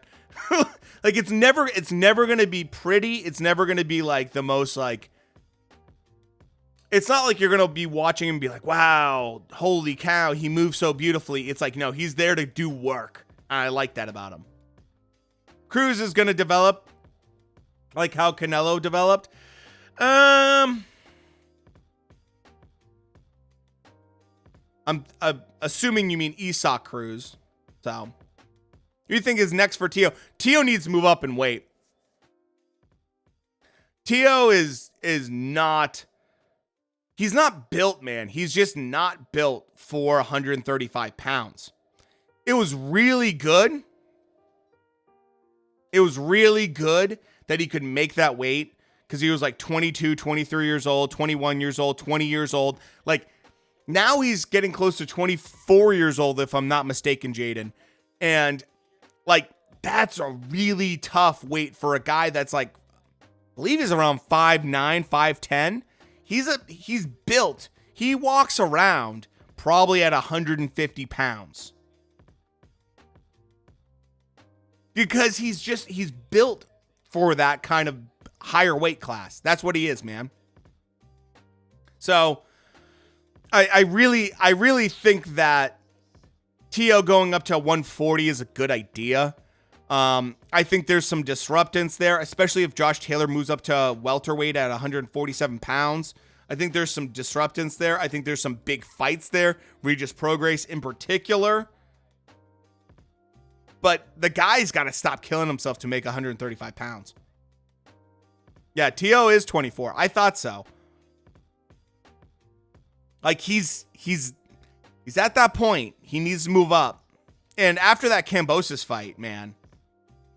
Ooh, that's a good one, Broke. I love that idea. You know?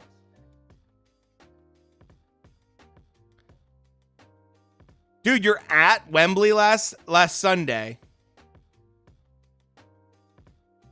Great day out at Wembley, dude. That's awesome, man. What a historical and cool place. Andy versus White should be, dude, have been a fight made, dude. Absolutely. Andy Ruiz had that chance several times. He didn't take it. You were at Wembley, I know. That's still cool, though. Tio's dad is still making excuse. Dude, Tio, I just got to be honest. Like, Tio's dad has got to not be the primary voice in the corner because he gave dog shit advice to Tio during that fight against Kambosos. You know, telling him that he's doing well, he's winning and everything. It was just terrible. Terrible. Like, look, I'm not saying that you can't fluff it a little bit with your fighter if they're looking like they're lacking confidence, right? But don't fucking lie to them. And Tio's dad seemed drunk, and it was like, oh, you're winning the fight and everything like that. And it's like, dude, no, you're not. You're losing this. You're gonna lose your belts. You're gonna lose your belts. You need someone in your corner that can be dead honest with you. And if you have a good relationship with your corner, it should be, instead of them having to fluff it for you all the time, they tell you every single round that you come back that you lost it.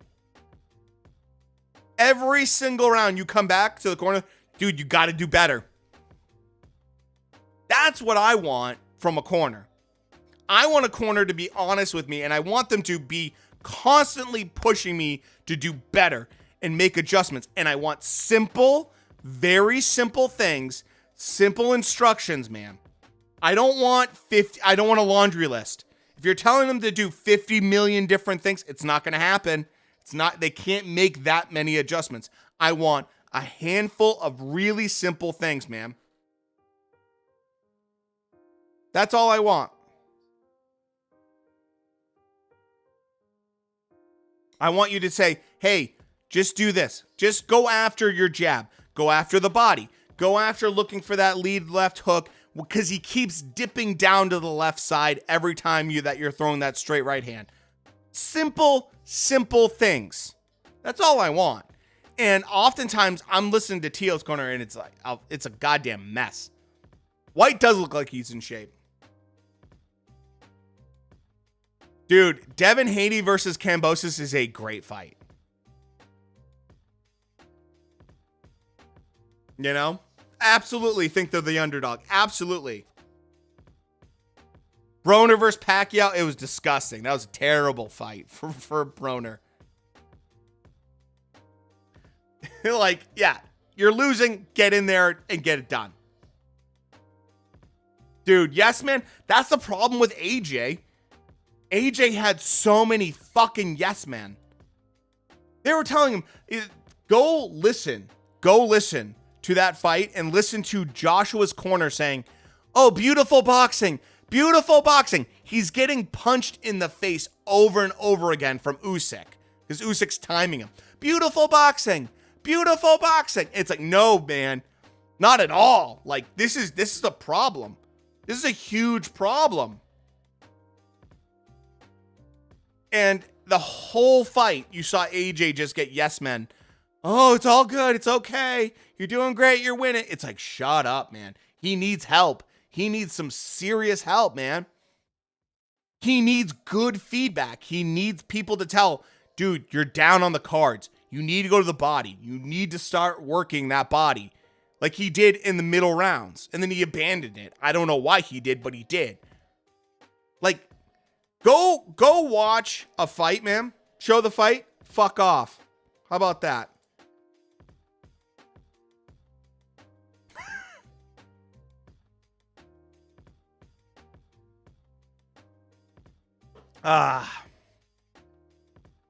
Won 3 rounds, yeah.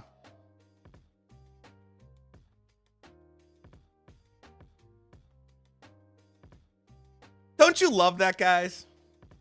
Hey, I don't know you. I've contributed nothing. Please show me the fight. It's like, they don't even say please. But a good fight, yeah, dude. Fury versus White, Kambosos versus Haney, Valdez versus Stevenson, all that stuff, man. Like, we have some really solid fights this year. Katie Taylor versus Serrano. That's another great one. Got Fury by KO in the 10th. I got him in the 9th, but that's a great... I absolutely agree with that.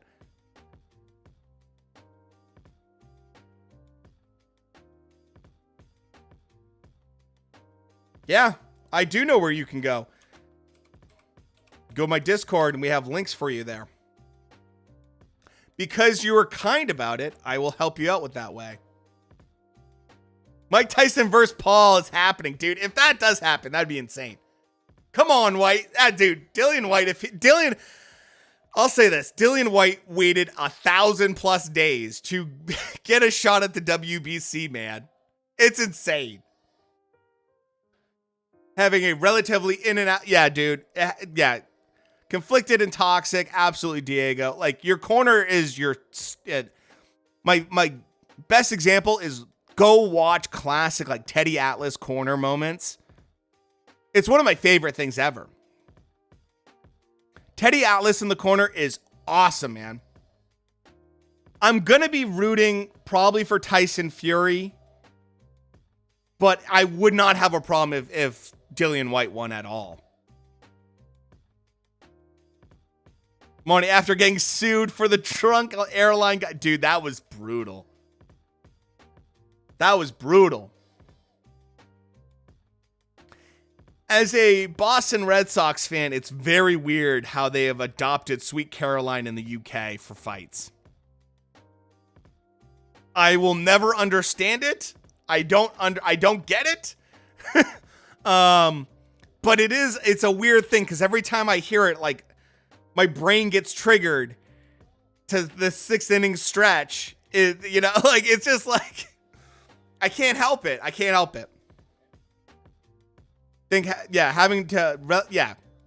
A relative in the corner is always hard, dude. It's super hard to have a relative in the corner. And sometimes it's good and sometimes it's bad. Like Papachenko does great with Loma. He does a really good job. But it's tough, man.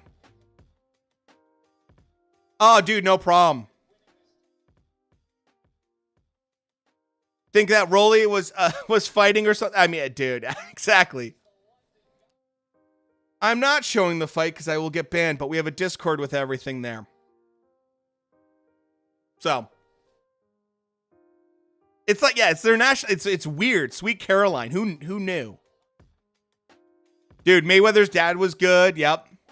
Danny Garcia. Danny Garcia's dad was an absolute mess. Sean Porter's dad was good. Yeah, there's been some solid father-son teams.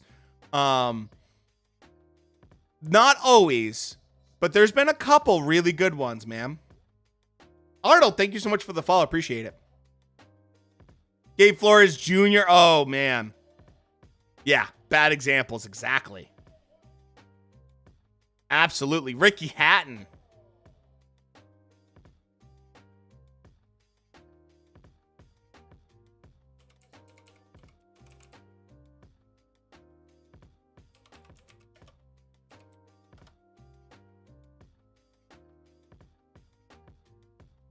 Dude, Dillian White, I hope he comes out to that whole... dude, he's got to come out. He's got to come out to that.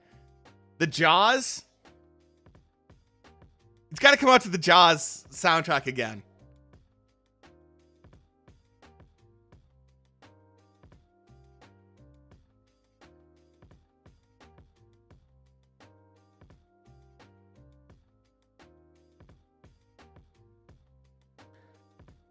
Gabe, the thing is, Wolf, I had Gabe Flores way up there.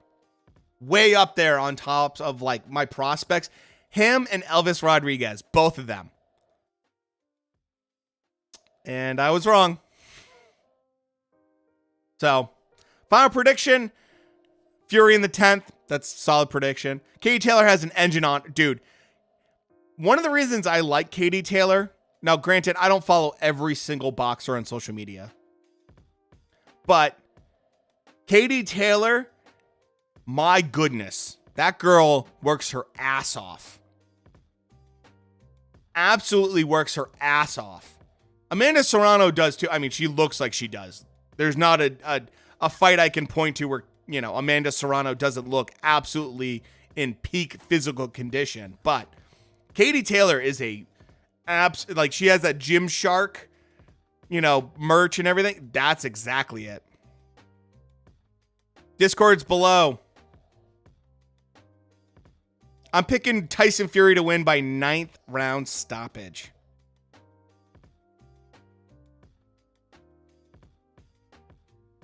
What is going on? This music. What's going on? What? This is supposed to be Dillian White's, like, entrance. Let's go.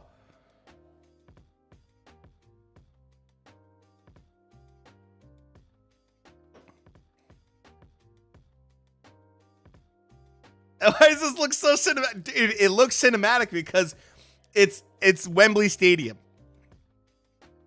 Dude, I think that Elvis got humbled pretty quickly. Gabe, I still think Gabe's a good boxer, but I got really disappointed, man. Yes! There it is. The Jaws music. It's perfect. It's one of my favorite things that Dillian White has, like, adopted is the Jaws music. It's so fucking good.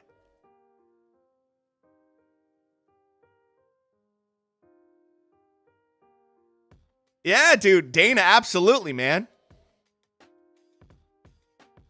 I love this. The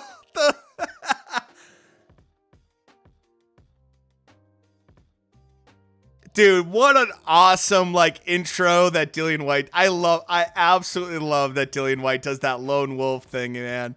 It's so good. I absolutely love it, man. Like, it's something that Dillian White has really made his own thing, and I appreciate that. You know, like, don't get me wrong, Tyson Fury is probably going to come out in some kind of, like, Spartan gear weird thing like he did before, man.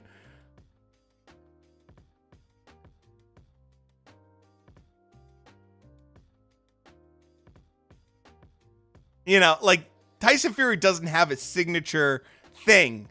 I know that Klitschko used to always come out to the Red Hot Chili Peppers. That was his thing. You know, it's cool when boxers can kind of claim something like that. The Wilder one was weird. It was weird, man.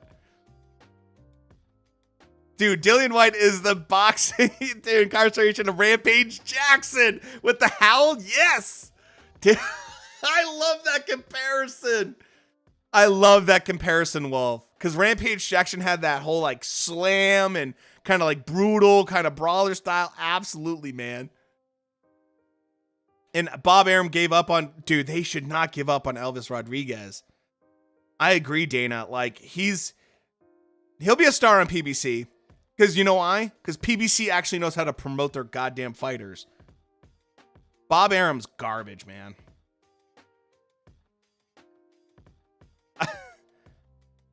Oh, man. Iowa Hawkeyes walkout music. I didn't know that. I'm not going to show the fight on stream because I'll get absolutely banned. But we have a Discord with links in it. So you can go to that. So. Most intimidating opponent he's faced. I believe that, Minnie. I absolutely believe that. Like Rampage Jackson back in the day, man. Classic with the giant chain and everything. Oh, man. Just big, strong. Love to mix it up. Dude, I like Dillian White. I don't give a shit what anyone says. Franco, thank you so much for the follow. Appreciate it, man. Dillian White's must-watch TV. Every time he fights, you have to watch. It's not a question of if you're going to watch. It's like, how are you going to watch it? Because after we saw the Povetkin fight, you know, it's like things can happen. You just don't know what could happen. But the thing is with Dillian White, especially, it's like he's just gonna bang. He's just gonna get in there and brawl. When's the fight? It's literally about to, like, we're doing walkout for Dillian White right now. Fight's probably gonna start in about 10 minutes. So get ready.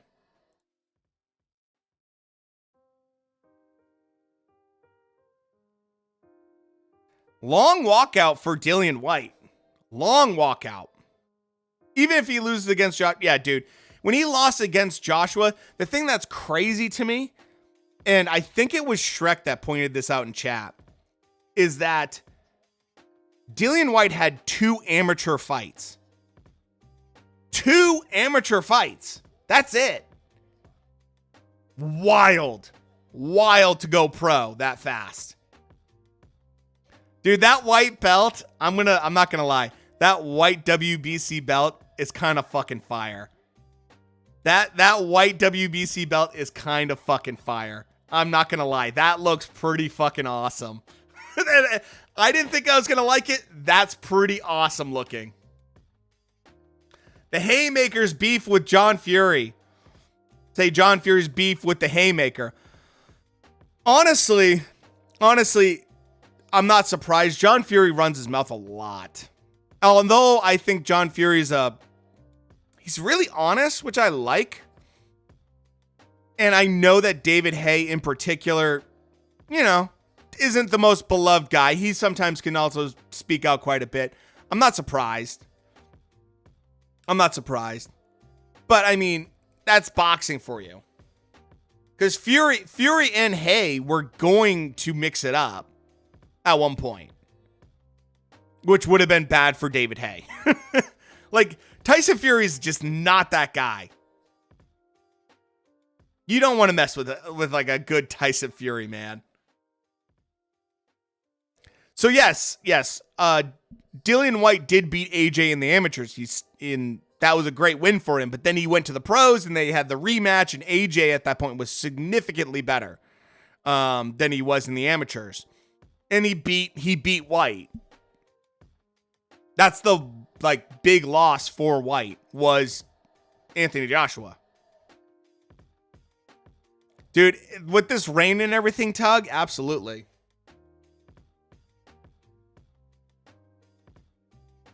Tyson Fury, if he wins, he absolutely will sing.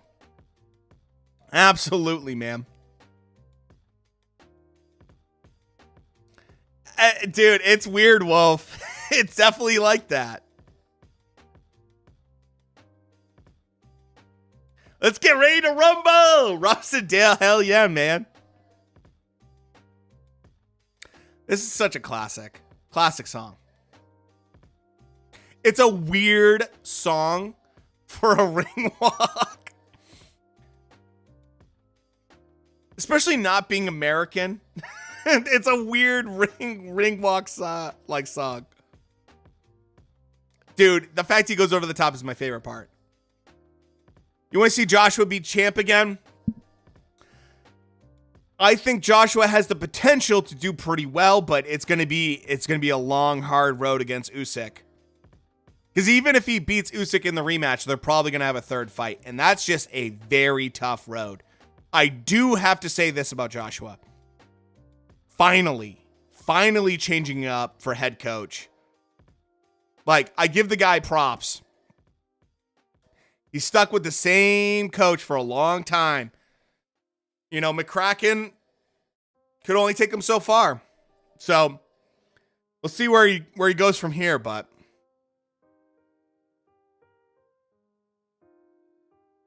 I know, Wolf, exactly. I feel like John Fury wants the attention. He always wants attention. You see when he tried to punk Frampton because of his... Oh, dude. Frampton is tiny. He's always been tiny. Dude, it's 90,000 plus people in the stadium right now. It's awesome. It's awesome. I'm on the fence. I do like John Fury says about boxing. I got a selfie with Haymaker. That's super cool. I get you on that. Like, don't get me wrong. I like that John Fury's honest and he speaks his mind. But David Hay, man, like, he did a lot of great things in his time. I was going to say 100K people. Yeah, dude, it's insanity. It's insanity. The UK, I will say this, man, they do it big. They fucking do it big.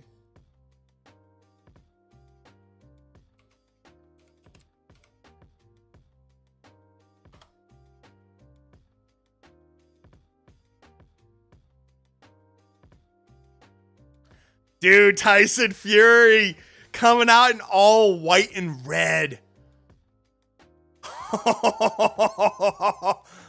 Tyson Fury went full British. And I fucking love it, man. Wow, that white and red is bold. I like it.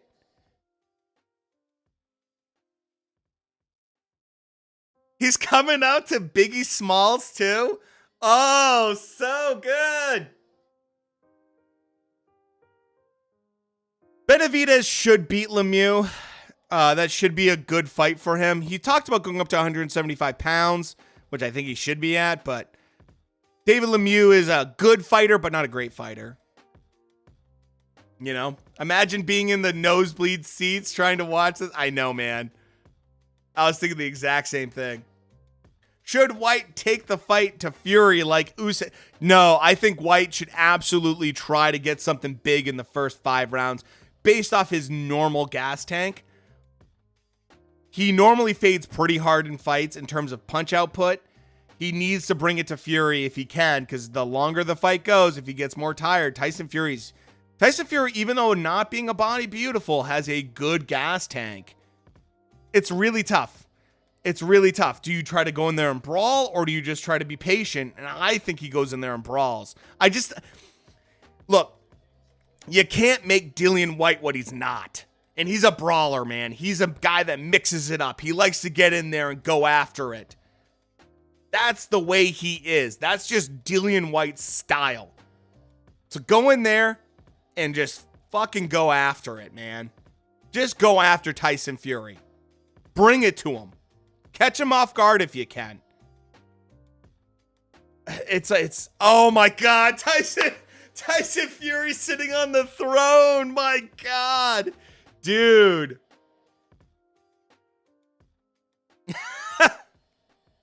Do you, Shrek? Shrek, just jump in Discord. I got you already.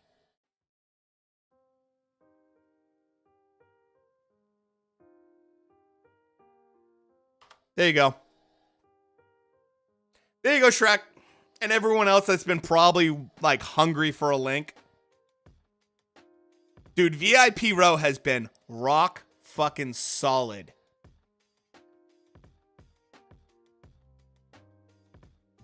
Rock solid.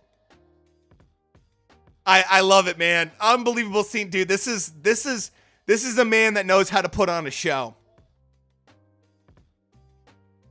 And Tyson Fury, man. Like, now I kind of need Tyson Fury to win. Just because I'm like getting into it. I'm getting like, if this is his last fight, god damn, dude.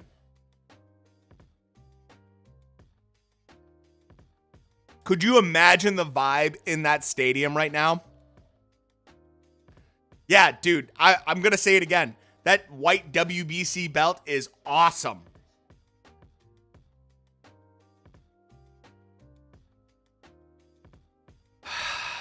Look.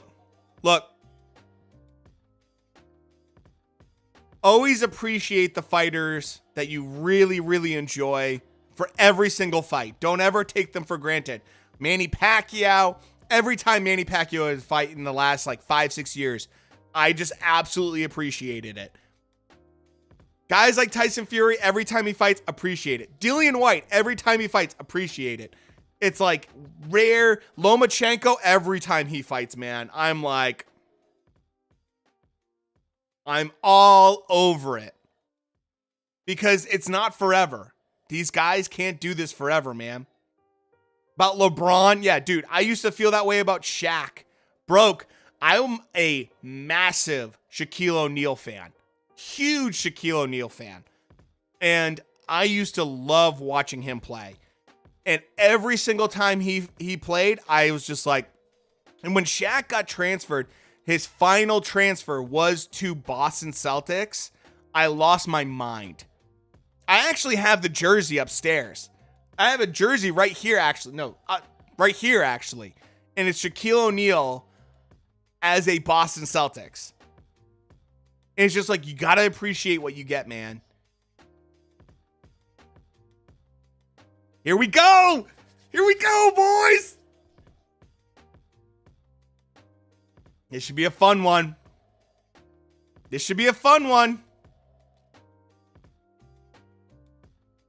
Man, that atmosphere has got to be incredible.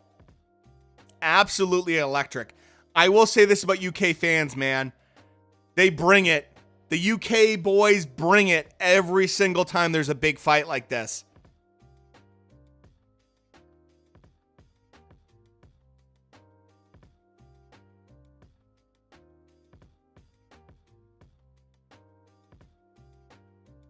Dude, just go below. Go to the Discord. We got links for you.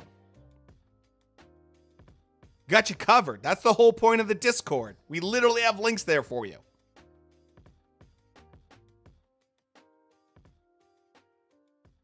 Can't get away with the kind of grand entrances.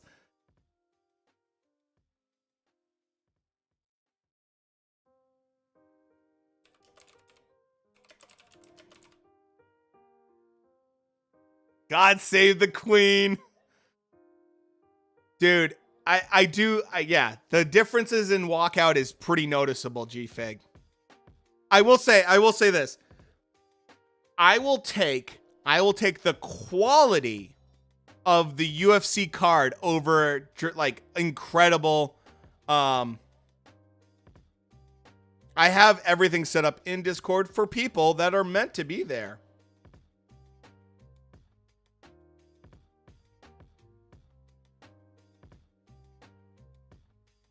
Because otherwise, I immediately get banned. Dude, lady, thank you so much for the follow. Appreciate it. Here we go. Main event.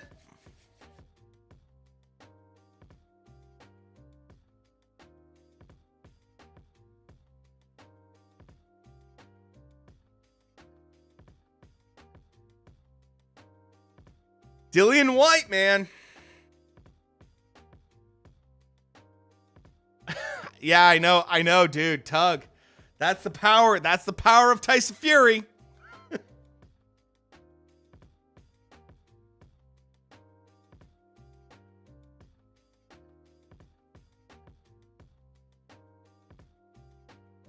Carmelo, dude.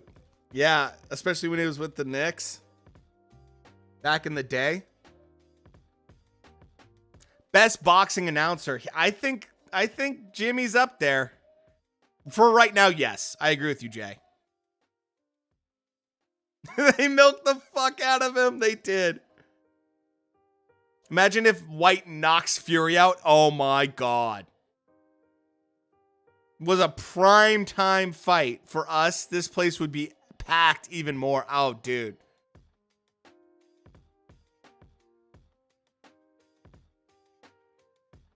200 or 300 for McGregor, I believe it. Yeah. I mean, it really varies based off fighters. I mean, for Jake Paul, we have 600.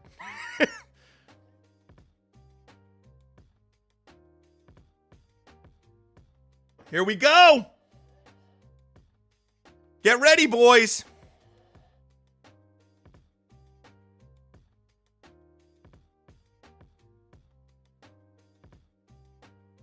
Yeah, I know, right? Yeah, classic fights. Honestly, at this point, I'm just streaming for fun at this point. I don't really give a shit about numbers. I don't charge you guys by making you watch ads or any of that garbage. I just don't give a fuck about that. Like, I could be affiliated and all that shit, and I just don't give a shit about that. Fight's about to start right now. Cloud, thank you so much for the follow. Appreciate it. They're touching gloves and they're going. Wembley is rocking tonight, dude. Yeah, it looks amazing. There's a few good lap dance clubs not far from the stadium for that main event. That's awesome. Nope.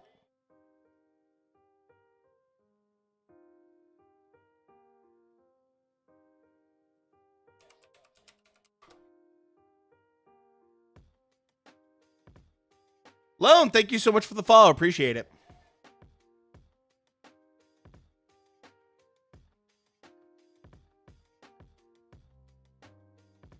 Fury right now, he's coming out orthodox, but White is actually southpaw.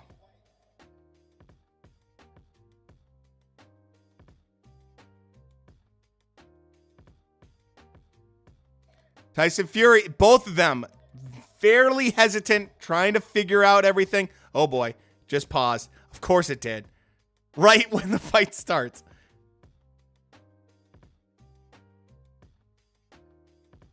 Come on.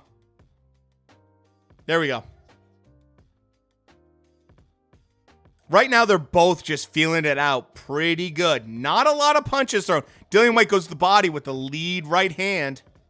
It's weird seeing Dillian White as a lefty right now. I've never seen Dillian White fight southpaw. Right now, Tyson Fury's on the back foot, but he's doing a great job of moving around the ring. So, RD, thanks for the follow. Appreciate it. Dude, White is 6'4", 250 plus pounds. He looks tiny compared to Fury. Fury's just a big dude. Good right hand right there from Fury. White's throwing this lead right hand to the body. Kind of wild. Kind of wild.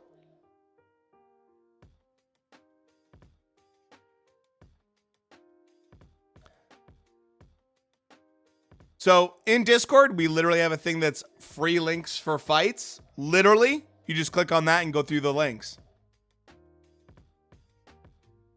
Oh, the reach advantage is huge here.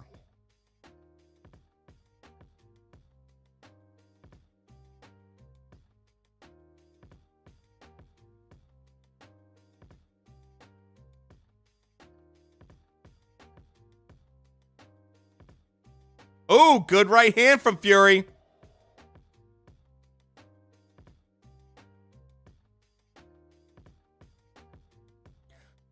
Fury's taking his time right now. He's really feeling this out. White is pumping that lead right hand right now. Like I said, weird to see Fury being in orthodox and White being in southpaw. Did not expect that. White's looking pretty good, though. Little 1-2 from Fury, but just off the gloves. That's a good round right there. Tuckeridge, thank you so much for the follow. Appreciate it. Maria, thank you so much for the follow. Appreciate it. Did not expect that. I thought Fury might come out southpaw. I definitely did not expect White to come out southpaw at all.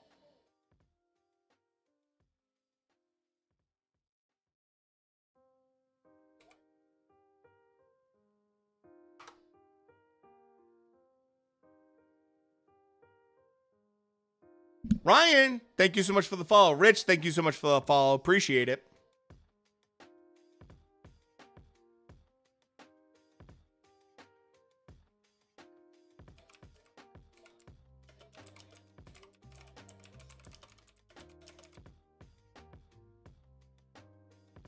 This is a good fight just because it makes you nervous watching it.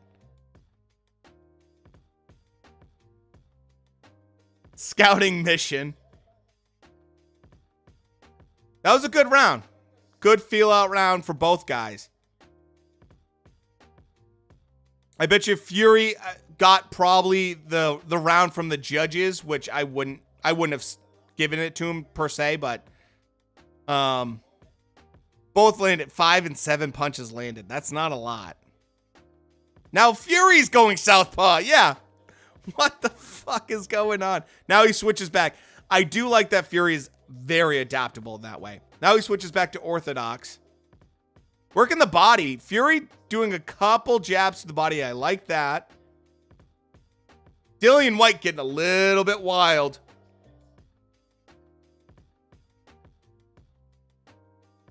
Fury's doing a nice job with the jabs. Really controlling range.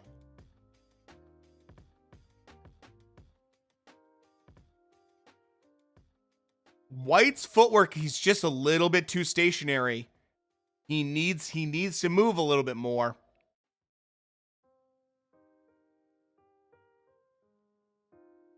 Dillian White trying to throw ones and twos. Dillian White, by the way, has gone back to orthodox.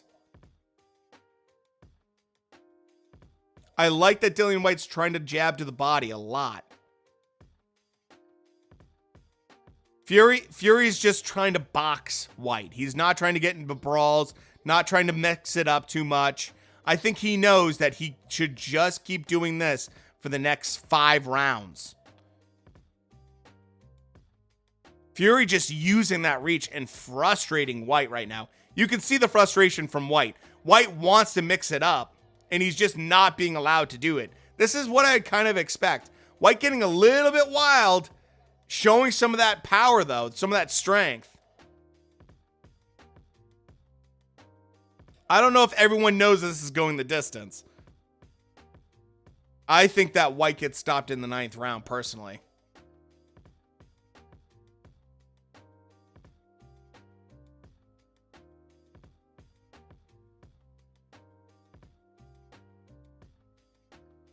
Fury's doing a really nice job controlling that distance.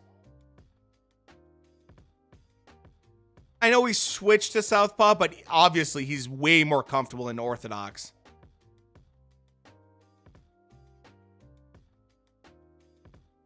White's getting in there. He's trying to get a little bit wild.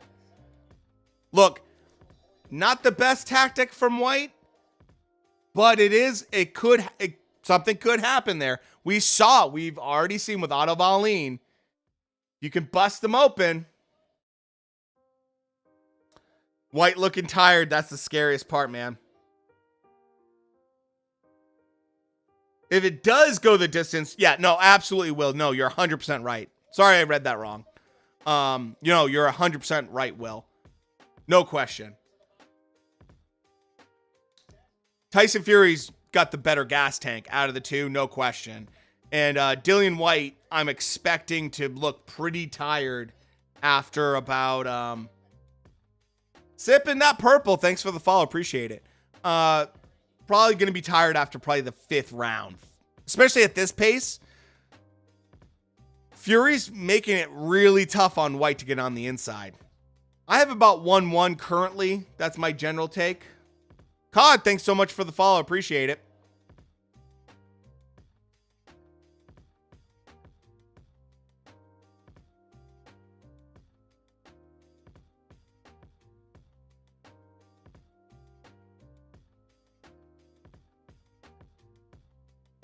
Now they're both in orthodox stance right now.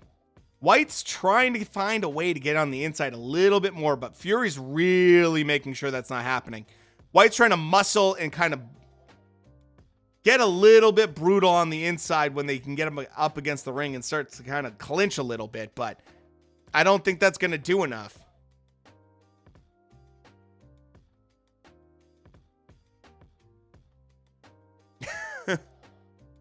Crazy tan on the left side of his back. Dude, White's going to make this ugly. He knows that's what he needs. You know? Yeah, Tyson is using great footwork. He's changing angles a lot. Controlling that distance. Because he knows. Tyson Fury knows if he makes one big mistake and allows Dillian White to get on the inside, it could be a real problem. Nice little body shots right there. Tyson Fury doing a really good job moving. So, JC, thanks so much for the follow. Appreciate it.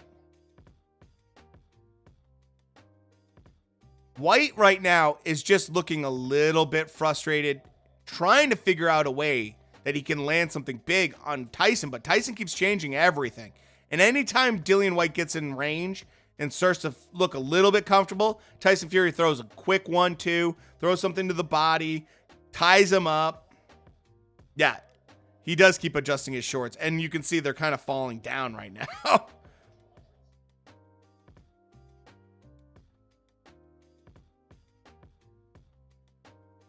Fury came in lighter, and it shows. Make it thank you so much for the follow. Appreciate it. Absolutely, Tyson Fury looks lighter, quicker. I like this a lot. G5, thanks for the follow. Appreciate it. Man, Dillian White's not taking a lot of damage, but at the same time, he's not scoring anything. Tyson Fury's really controlling this fight right now. And there's just little moments where you can tell Dillian White just wants it to be a little bit more in his range, and he just can't get it. He just can't get it.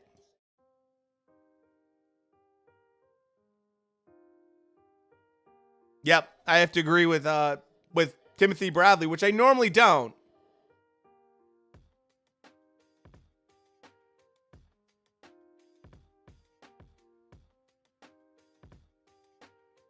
Yeah, Fury's definitely outworking him right now. White's looking like he's struggling. Break my wife's hip. That's a phenomenal name. Break my wife's hip. It's that's a great name. White's just getting outboxed. Plain and simple. He's just getting outboxed.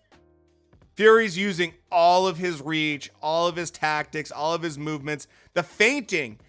Beautiful feinting from Fury because he's making White commit to punches and then changing his angle. Oh, you want to throw this? Okay, I'm gonna feint really quick. You commit to a jab, I'm gonna move. And you just see him doing it over and over and over again. And it's just keeping White in this constant guessing game. Good right hand from Tyson Fury.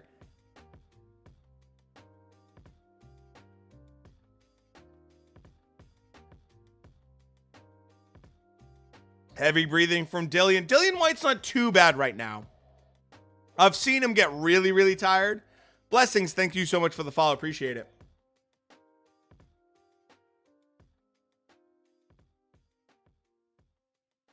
Almost knocked the ref out. Giving some grief to Tyson Fury right now. Tyson Fury, I will say this, has always had somewhat dirty tactics. And I'm not surprised he's getting a talking to. Now they're talking to White. White has a cut on the right eye. But it's not too bad. It's not too bad.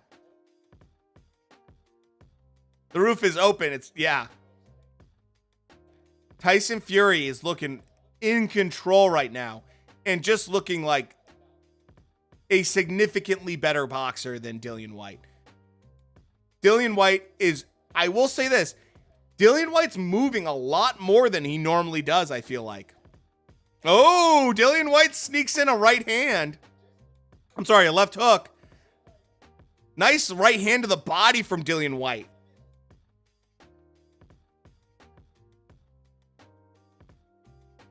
Beer check.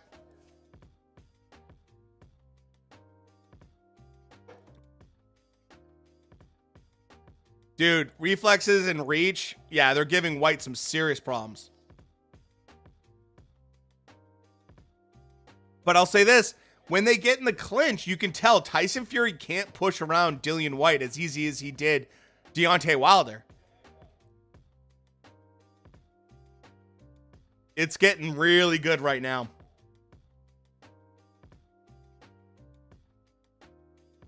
Nice right hand from Tyson Fury. Good little body shot. I like that Tyson Fury's not sitting down on his punches. He's using his hand speed. You know what I mean? Like against Deontay Wilder, he sat on his punches a lot more. And right now he's just tip, tip, tip, tip, tip, tap. And he's just using that hand speed. Stilt legs. Yeah, he does. White has tree trunks. That's a great analogy. You can just see the difference though. Tyson Fury came in lighter. He's looking lighter. He's moving better.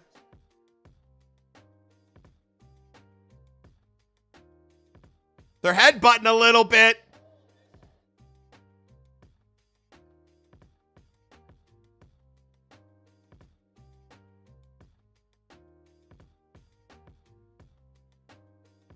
A lot of fouls. Yeah. Dude, Fury's always been somewhat dirty of a fighter like that. Yeah, dude, Tyson Fury looks very athletic in this fight. So, the Blue Duck, thanks for the follow. Appreciate it. He's working for that check. Dude, they're getting a little bit wild right now. Dig, thanks so much for the follow. Appreciate it.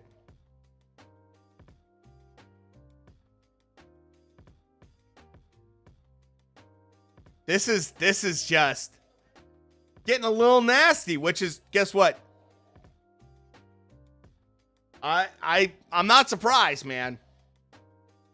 Getting naughty. Let's see the headbutt. Ooh. Not the worst headbutt in the world. Not the worst.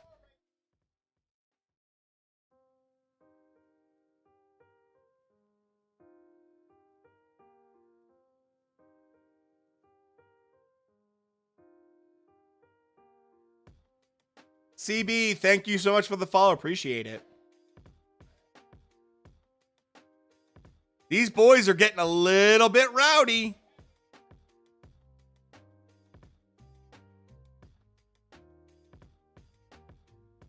Not surprised. I'm not surprised in a Tyson Fury Dillian White fight. I'm not surprised at all. With the dirty play, I think Tyson Fury looked better. He had cleaner work.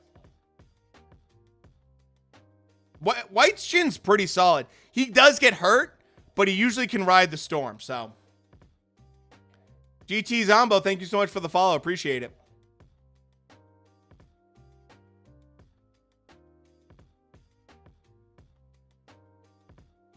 Tyson Fury right now looking like the better fighter, but Dillian White's not at all giving up in this fight. I do like the body work from White. Ugly and physical. Yeah, that's the way I'd describe this fight. Looks, this ref likes to chat too much. It's getting messy and ugly. Yeah, he's a little chatty. A little bit of a chatty Cathy.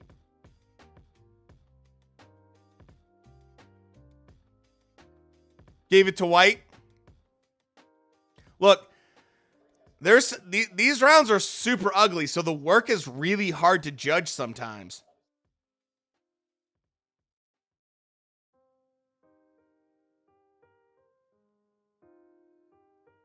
I was going to say Chatty Cathy.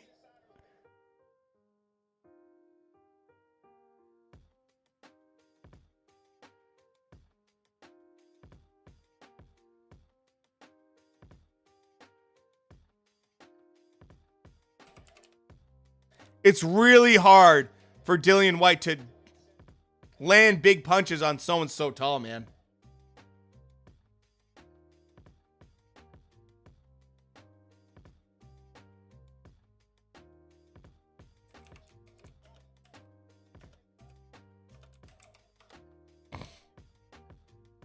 Super chatty.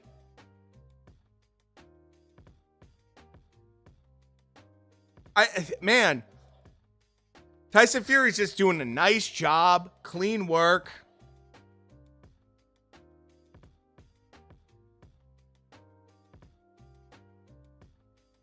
Anyone want to bet? What do you want to bet? I'll bet on Tyson Fury winning.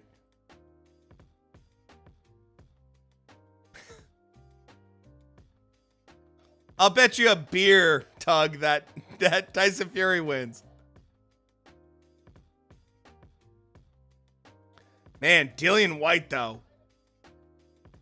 No quit. No quit.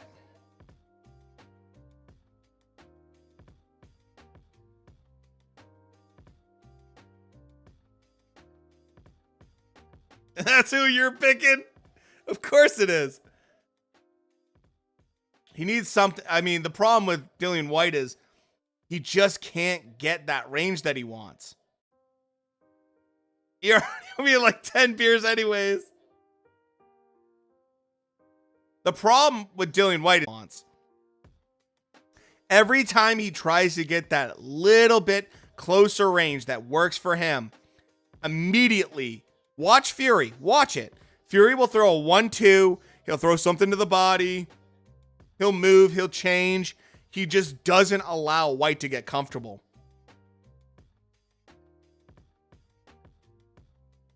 You have it 3-2 Fury. I agree with that. Yeah, sniping, getting out. Look, right here. Boom. Just go to the body. Get out of there. Boom, boom. Change angles. Get out of there. And you could just tell Dillian White is not loving this. This is pretty much what I expected to see from Tyson Fury, to be honest with you. Pretty much what I expected.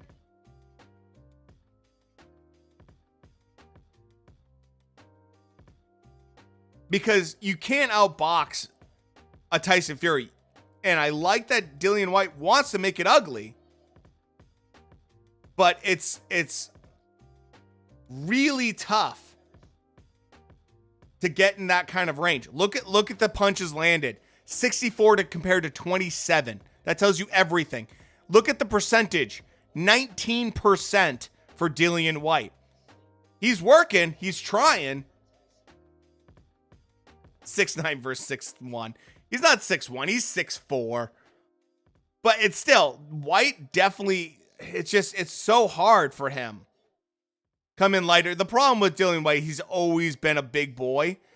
And I think he likes the weight because of his power that he gets through it. But the problem is his gas tank doesn't. It's just not there. Watch. We're 1 minute into the 6th round. Dillian White will start breathing really heavily in about 30 seconds. In heels. 4-1 White. That's brutal. That's a brutal take. Tyson's winning the fight. Is it the most impressive thing? No. What's the scorecard? My scorecard? I have Tyson Fury. Out of 6 rounds, I probably have Dillian White winning maybe 2. So 4-2 currently.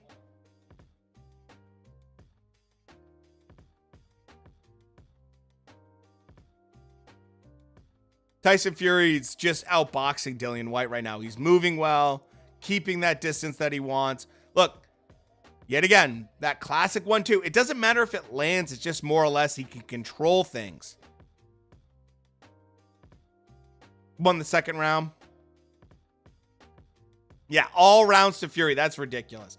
I think White has won a couple rounds, but not a ton.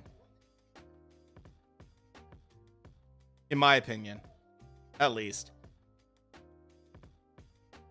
You want to give all the rounds to Fury? I mean, there's a case. There's a case for that. As this is going right now, I'm going to be probably giving 2 rounds to White and 4 to Fury. He's just looking so good. The work from Tyson Fury is just 4-1 Fury. That's fair. That's a good take. Oh! Oh! Oh! Oh! Oh my God! Whoa! Oh, it's all over. It's all over. It's all over. Dillian White's done. No, it's all over. It's all over. What an uppercut! Oh! No way! No way! No way!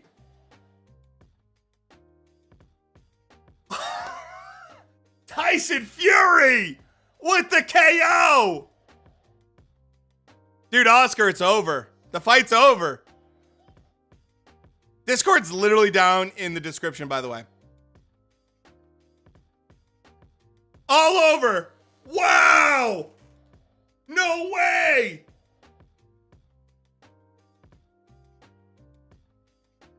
What a knockout! I'll tell you this much. If this is Tyson Fury's last fight, that's a hell of a way to fucking go out. That's a hell of a way to fucking go out if this is Tyson Fury's last fight. Holy shit. That was a great punch.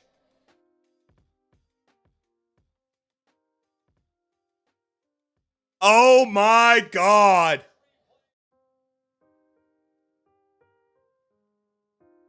I'll tell you this much. The closest bar, wherever Tyson Fury's having his like after party, they better get ready. They better get stocked up because Tyson Fury's going to fucking drink every goddamn beer in the entire place. Wow. That's a hell of a fucking knockout. Oh, that uppercut. That uppercut. Oh my God. Yeah, 100K fans. Absolutely. That uppercut was beautiful. Wow.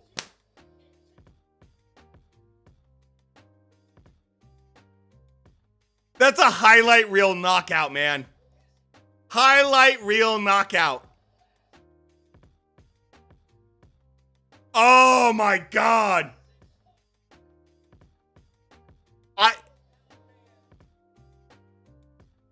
Oh man.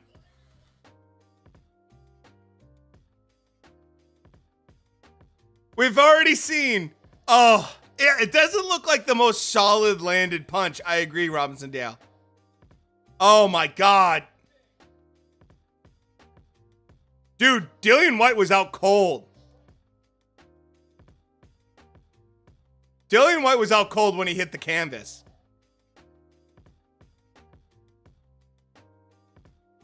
Wow.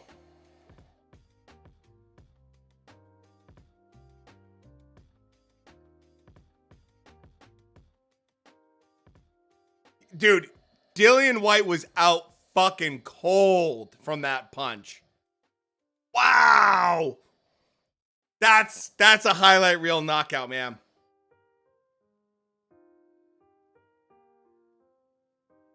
And yeah, that white WBC belt is fucking on fire. It looks so good. That's a great looking belt, man. Right on the chin. Right on the chin.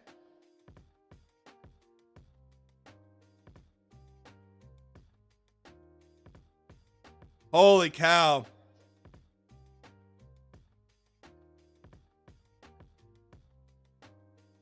Woo! Another uppercut loss KO for White for sure.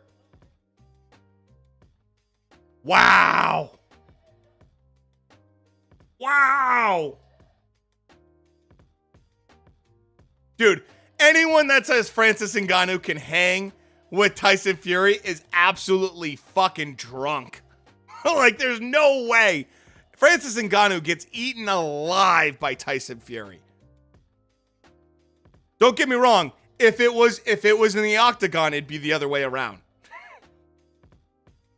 If it was the other way around, Tyson Fury would get absolutely mauled by Francis Ngannou. To be fair to UFC fans. But holy shit. That was wild.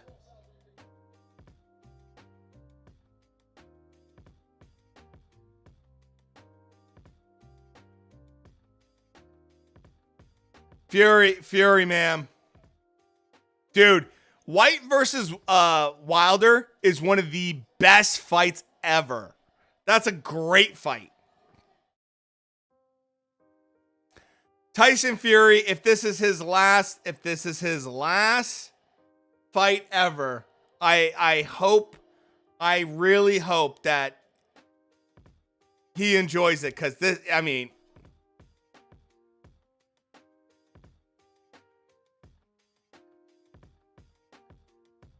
unbelievable.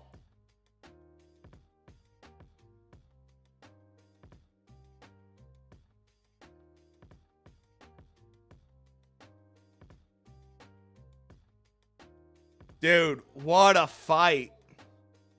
Look, we knew that Tyson Fury was going to use his boxing, but that uppercut was just unreal, man. Like, perfect timing, right on the button.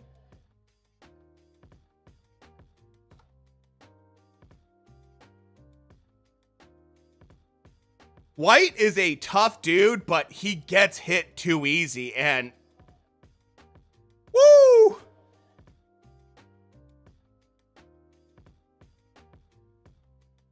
That has to be Tyson Fury's best punch. Like, that has to be his best one-punch knockout he's ever had. And look, Dillian White, man, he can't see uppercuts. I don't know what it is. There is something to that.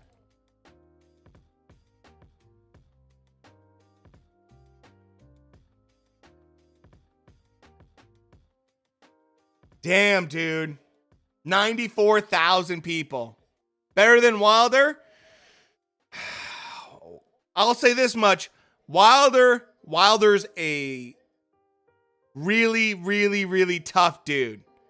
And he took quite the fucking beating in that third fight. That third fight with Wilder, Fury punished him.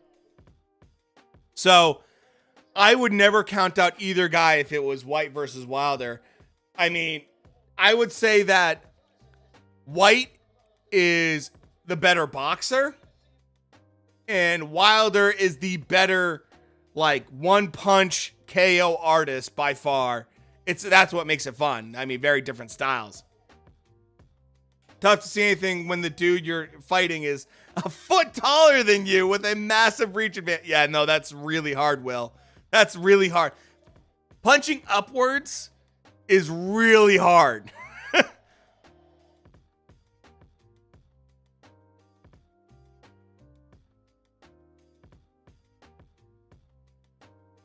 Tyson Fury saying this is it.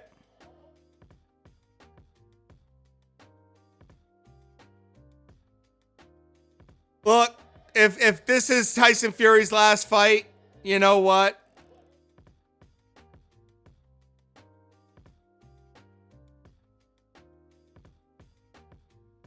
Well, this is a weird interview they're trying to do with Frank Warren and everything.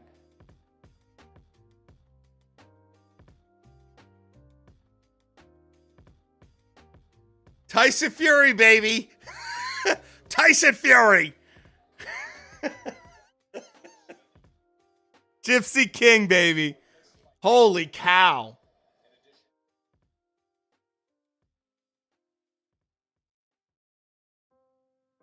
White looked completely unprepared. His stamina looked bad as usual. His head movement was barely there and reached. Yeah, I mean, I'll be honest with you. Dillian White was dead in the water coming into this. Look, I want to give Dillian White some credit for... First of all, Dillian White took this fight. This is an insane fight to take.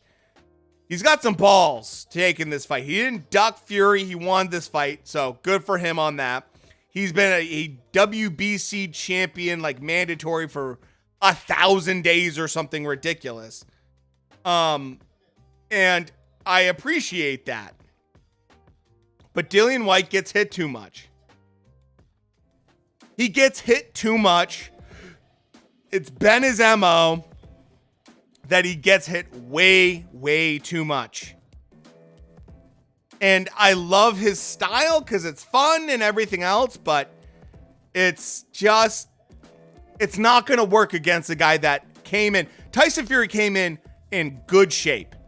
Came in lighter. He moved well. He planned his punches well. That was just a good... Doesn't matter how good Dillian White is. If Tyson Fury shows up at this level, he's just not going to beat him. He's just not going to beat him, man. So you can't beat... Dillian White at his best can't beat a really solid Fury. And Fury showed up, and his general game plan worked out well. His style worked out well. He controlled things. He just did a really good job. And with that, you can't beat it. There's very few fighters that could deal with a Tyson Fury at this level. Usyk versus Fury is the only thing I could see that would be maybe something interesting. For Tyson, honestly, if he were to fight Anthony Joshua, he fucking smokes him if he shows up like this. If Fury shows up like this against AJ, he smokes him. Smokes him. Because he was just so good, man.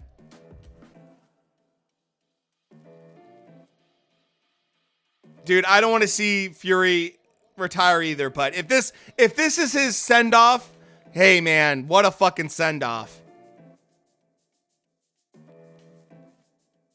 Who will be the next Tyson Fury? I don't know if you'll ever be able to absolutely like replicate Tyson Fury.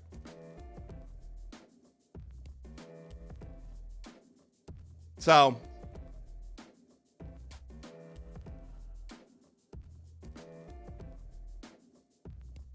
give you 20 euros on PayPal? No. So that was a beautiful shot from Fury. Man, yeah, he did exactly what he does best. It's hard to beat, dude. And look, I gotta bring it up. Since Fury has been with the Kronk Gym, he's looked like a different fighter than he was with Ben Davison.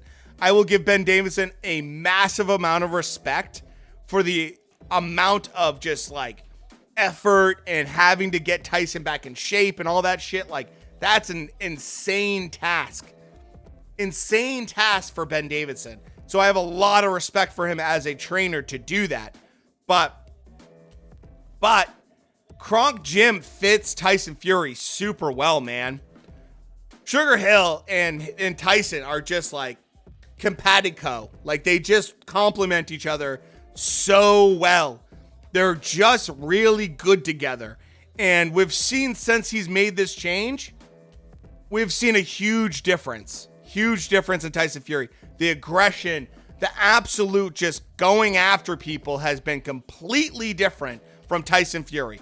The weight has been different. Everything seems different since Tyson Fury has been with the Kronk Gym in a good way. So, smart move. It's obviously paid off really well. And Sugar Hill, man, props to him. Tyson Fury is a guy that is, he's not the easiest guy to train. Is that Francis Ngannou I see in the background in the red shirt? Is that Francis Ngannou I see in the background with the chain on in the background? It looks like Francis Ngannou. I don't think it is, but it looks like it. Now we get a tournament for the belts, probably. Yeah, there is Francis Ngannou. I was right.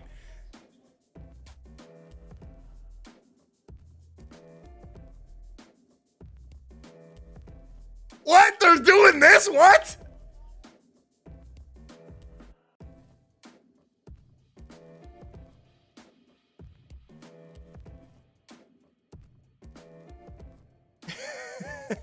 Has there ever been a better uppercut? Diego, yes. I will say the Povetkin uppercut was better. I would say the Tank Davis uppercut on was one of the best uppercuts ever. Ever.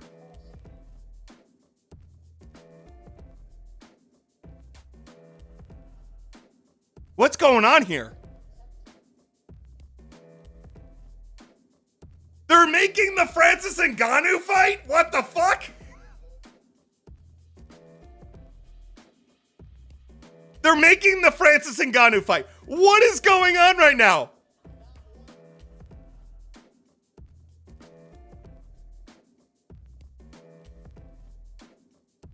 What the hell is going on?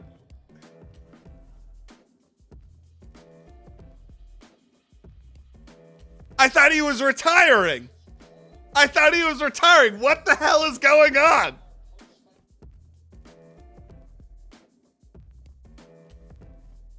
I'm so fucking confused. I'm so confused.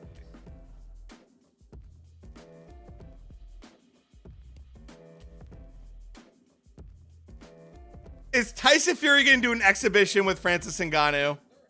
What the hell is this, like, tie thing that's going on? It's fucking weird. Fury's following the Mayweather game plan. It's so weird.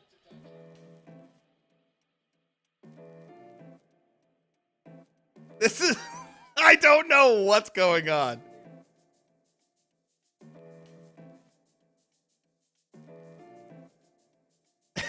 This is the weirdest thing, man.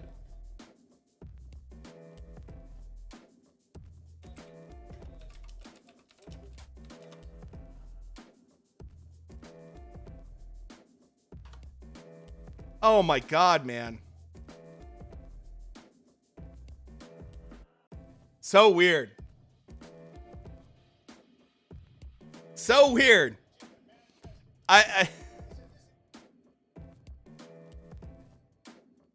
It's so bizarre. It's so bizarre, man. Okay. All right. I think that's it for tonight, guys. But hey, we will be live next weekend. We will be live for next weekend for sure. So hopefully you guys enjoyed tonight. The fights and everything were not great, most of it, but the main event was sure action-packed, man. Holy cow. What a fight. So, phenomenal fight. Hopefully you guys had a good time. But we will see you next weekend. Next Saturday, we'll be live. We'll be trying to see if we can do both of them. If we can do a Shakur Stevenson and Valdez and try to do a, Serrano, Katie Taylor at the same time. We'll see what we can do. I don't know. I'll do my best. I'll do my best, man. I'll do my best. So hopefully you guys are having a good time. And yeah, get out to the strip bar, man. Do it up, Diego. What a fun fight. What a great fight, man. We'll do a split screen kind of thing. I don't know what we'll do. But hey, thanks everyone in chat. You guys were awesome. We had a good time talking about boxing. And man, if this is Tyson Fury's last fight, I just want to say, what an unbelievable way to end a career, man. What an unbelievable way to end a career. To get that knockout like that, and just fantastic. Tyson Fury, if he does end up no longer doing boxing, we'll find out with Francis Ngannou. Best of luck to him, and hopefully he has a good time celebrating tonight, man. So, have a wonderful evening, everyone. I will talk to you guys next weekend. Next weekend, it's going to be some good fights. So